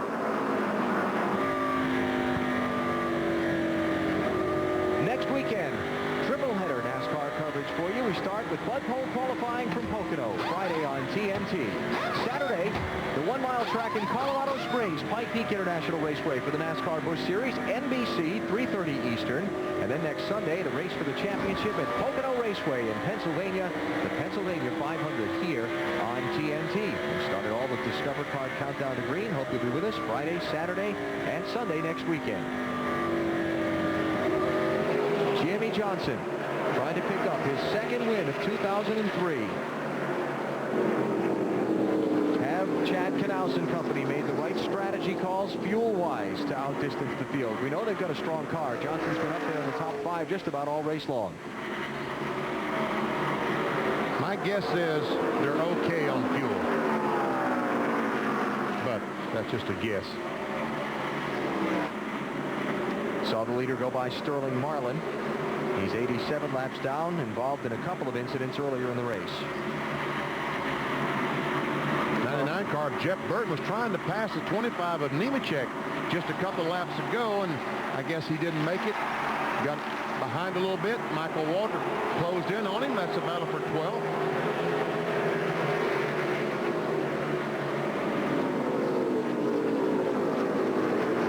What was up with that baseball on the screen? I'm not touching that, because every time I get near a baseball, Wally makes fun of me. I was going to say, Allen couldn't throw that hard to break any glass, so could have been Allen. Battle for 10th. Nemechek, the 25 car, goes by. Bill Elliott. Ooh, Mikey. Gave the camera a scare. How about Bill Elliott? Dave? Well, Alan, we reported the motor problems earlier. He's just been hanging on to that top 10 until just then. It's still flat up off the corners. They hope it makes it to the end, but it's driving pretty well. Mikey trying to get a spot on Jeff. Jeff given plenty of room. High line, he can get a little bit more momentum off there, so Jeff Burton keeps the spot. Tell you what, I'm impressed with the 99 car, Jeff Burton, because they evidently had a very good car, because he hit the wall a ton up in turn 4, and he still stayed on the lead lap, and he's still up in the 12th position. Yeah, that's impressive. It really is. Greg Biffle right behind him. Remember, he got back on the lead lap, though is due for a visit to the big red trailer at the end of the race. And they will not be serving lobster tails there, I believe. No. He had a run-in with race leader Jeff Gordon after Gordon did not allow Biffle to get a lap back, coming to a caution flag. That was way back at lap 110. And then on the lap 113 restart, Biffle and Gordon made some contact, and that was from where Biffle was issued the invitation to the truck after the race.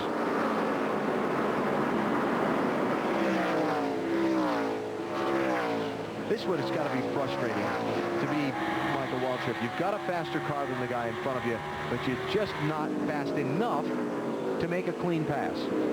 Very frustrating. And you see Michael searching. He's got to be careful now because he's got Greg Biffle searching on him. The hard thing is you can get underneath a guy like Michael right now, and you try to drive in there deep. You can't go too deep or you'll slide up the racetrack and wind up knocking the guy up the racetrack like that. So then you got to get off the throttle. You get off the throttle just that little bit, and the guy on the outside has the advantage, and he pulls away. Michael Waltrip 5th in the race for the championship coming into the day. Now here's Biffle trying the same thing on him.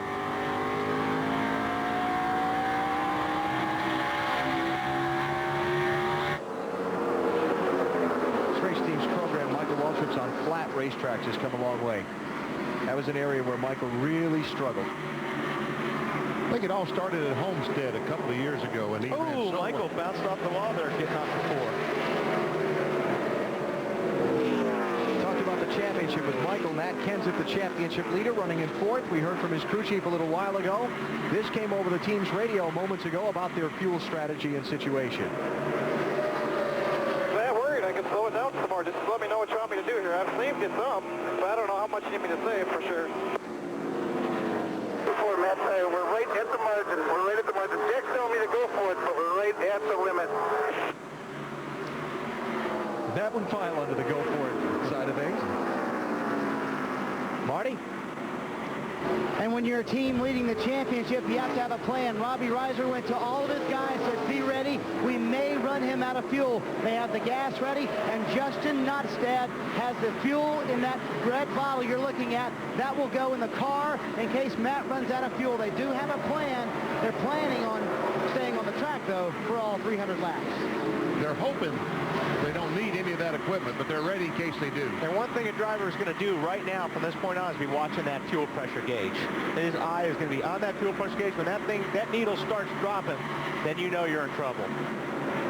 It's the race for 3rd position, and Kenseth is going to get the spot from Newman there. 10 laps to go. Jimmy Johnson, the leader. Kevin Harvick, 2nd. Now Matt Kenseth, 3rd. Well, yeah. Ryan Newman, 4th, and Robbie Gordon, 5th. Jeff Gordon back in 27th spot. Dale Earnhardt Jr. is 6th. Kurt Busch and Michael Waltrip here. This should be for 14th spot. Greg Biffle got by Mikey a lap ago.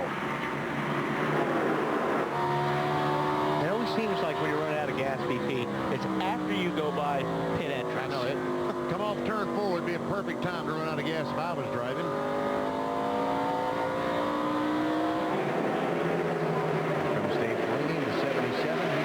Lap, 16th place.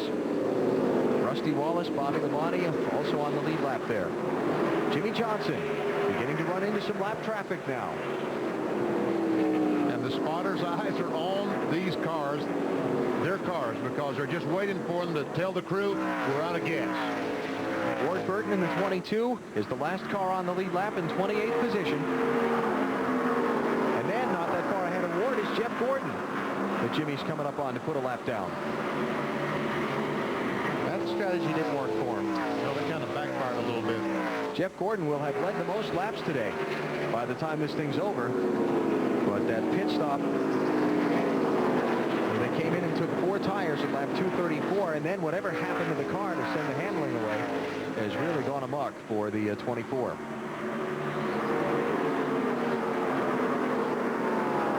Michael Waltrip being black flagged. Report is the exhaust pipes are dragging. That's big championship-wise. Yeah, you can see him hanging down there right in front of the right rear tire. Man, 6 laps to go, and you got to come to pit road. That is terrible. And there's not much they can do in 5 or 6 laps to get the exhaust pipe off the track. I think you probably stay out there, BP, and hope they stay on and take the penalty. So what would that penalty be? Well, what happens is they get to a point where after a couple laps and you don't obey the black flag, they put out another flag, a black flag with a white cross on it, and they just stop scoring your car. So they may as well come in. With 4 or 3 laps to go, he's going to finish. He could finish back in the mid-30s by the time this thing's all done. Now he's got to come in looking very depressed. All right, Jimmy Johnson inside of 5 laps to go. No charge from Kevin Harvick at this point. He's 2 1/3 seconds behind. And Michael is in. And there you see the tailpipes hanging down. And like BP says, I'm not sure what they're going to be able to do unless they just try to tie strap it up. Bill Elliott's out of gas off turn 2. Might be the first one. Might be the first of several. Yeah, this is going to get tense for some people. Joe Nemechek is on pit road out of fuel.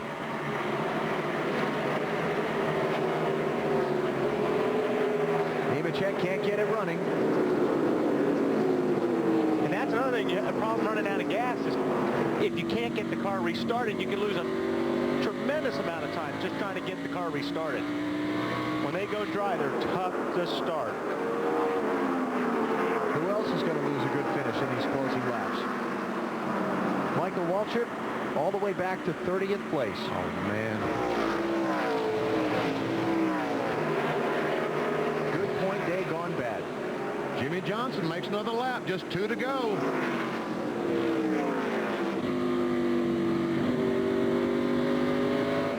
Johnson's crew says they have enough fuel to get to turn 1 past the checkered flag. Lap and a half to go. He's up on Kevin Harvick by a little bit less than 2 seconds as he works some lap traffic. Who else is going to run out of fuel? White flag, Matt. Chad Knaus a little concerned seeing the 25 run out. Told his driver, slow down as much as you can. Half a lap to go for Jimmy Johnson. If it stays under power, he's going to get his second win of 2003. He's got enough pad on Kevin Harvick. Harvick's in a little bit of traffic right now. Chad Knaus made the right strategy calls. They had a great car, and Jimmy Johnson wins the New England 300, his second win of 2003. 58 of the 300 laps. For Jimmy Johnson, Matt Kenseth did have the fuel to get to the checkered flag. Great third-place run for the championship leader. Who's that just ran out off turn 4? Ricky Rudd just ran out off the final corner. And lost a handful of spots coming to the checkered flag. Johnny Sauter ran out of gas off the 4th corner. In just his 58th NASCAR Winston Cup start, Jimmy Johnson with the 5th win of his career. Matt, crew did the right job, made the right call today. They sure did. He told Jimmy Johnson, you might run out of gas on your burnout. A flat track, Chad. Big win for this team. I'll tell you what, these guys are just incredible. The preparation that these guys do back at the shop at Hendrick Motorsports is just phenomenal. You know, these guys, we fought adversity here, probably not just here, but for the last 5 weeks, we've always had something happening. Blowing engines, crashing in practice. But I'll tell you what, I'm just so happy for those, all the employee owners out there. Papa Joe Hendrick, he's sitting at home. He's probably just jumping up and down in the bed right now. But, you know, I can't say enough. All the help from Robbie Loomis and those guys that came up here and tested. Jimmy Johnson, I'll tell you what, I still feel he's the best out there. He took a big sigh of relief, and Jimmy Johnson took the checkers, a third last week, a win here in New Hampshire. The New England 300 to Jimmy Johnson. There are the top 10 finishers. Our post-race coverage gets cranked up next. The New England 300 from the New Hampshire International Speedway is brought to you by Applebee's Neighborhood Grill and Bar. Eating good in the neighborhood. Singular, the wireless company that fits you best. And Aflac. Ask about it at work. Jimmy Johnson has won the New England 300, and Chevy congratulates Jimmy and the number 48 Monte Carlo. Jimmy will tell you the only thing that comes close to Monte Carlo's reputation on the track is its reputation on the street. More champions depend on Chevy. We'll be there. Bill Weber's in victory lane. And so is Jimmy Johnson for the second time this season, climbing out of the Lowe's Chevrolet, and he was able to drive it in here under power. So for the third week in a row, fuel mileage a factor in the NASCAR Winston Cup Series. Congratulations all around with the team. Congratulations. What did you think about fuel mileage? You're supposed to chew gum on TV, right? Huh? You're not supposed to chew gum on TV. No, you're not. You're supposed to tell us what you thought if you were going to make it or not. I don't know. Chad at first said we're plus 1 lap, and then as it got, you know, further and further into the run, he kept telling me conserve more and more, and I started to get worried. But, oh, no. But, all in all, a great run. I mean, we had a great race car, and I can't believe that since the fuel strategy came in to win a race, that we were able to win one like that. We built great horsepower, but usually to get horsepower, it costs you the fuel, and we were able to save it, have a great race car. Chad gets the MVP of the race for making the pit call and getting us out there, giving me a good race car, so I'm very happy to be here. Congratulations on your second win of the season. Thank you. This is great. It's what we needed in the points and everything, so look out for this Lowe's team. We're ready for the rest of the year. All right, celebrations on. Marty. Bill, I saw this movie yesterday. Kevin Harvick finished second in the Busch race. Matt Kenseth finished third. Guess what? Today, same thing. You did not have to worry about full fuel. Could you have caught the 48, though? We were kind of reeling him in there. We'd run a 10th and a half, and then we'd run the same lap. But just real proud of this Goodwrench team. We've been in the top 5 for the last little over a month, and it's important for us to run good. We've got a lot of people from Sylvania and Snap-on and Sonic and Coca-Cola and Purdue and Van Camps and Hershey's, and everybody supports us, so it's good for us to run good. All right, see you at Pocono. Now, Matt Kenseth, championship leader. How worried were you about the fuel, Matt? I wasn't real worried about it, but once I knew I couldn't catch Kevin or the 48 and we were far up ahead of the 12, I just started slowing down and saving. But my guys did a great job today. We had a great handling car. It wasn't very fast on new tires. We saw that at the beginning of the race, but unfortunately we led a lap. We finished third. We had a good day overall. I didn't do the best job. I kind of overshot the pits one time, messed up, and I cost us some positions today and really didn't probably do the best job, especially on pit road. But we had a good handling car, and you know, Robbie made the right calls and got us in position when we needed it. And most importantly, held on to the lead. Matt? Well, when the caution came out, you stayed out 7 laps shy of fuel. How did you make up that? It's just same way Robbie Gordon did. We talked about it after the race. We just we're letting off about the start-finish line is one of those track position strategy things. Get some points. We didn't have a car that Johnson had. Congratulations to those guys, and the Alto Dodge was pretty fast. Just got a top 5 carrying on. 4th place finish here at New Hampshire. All right, let's check the championship standings. After today's New England 300, Matt Kenseth's lead was 165. Wow, it's bigger. Wow, look at that, 234 points. Jeff Gordon finished 24th today. Dale Earnhardt Jr. finished 6th. And Jimmy Johnson leapfrogging Michael Waltrip. Michael with that late problem that dropped him to 28th at the finish of today's race. Jeff Burton picked up 3 spots.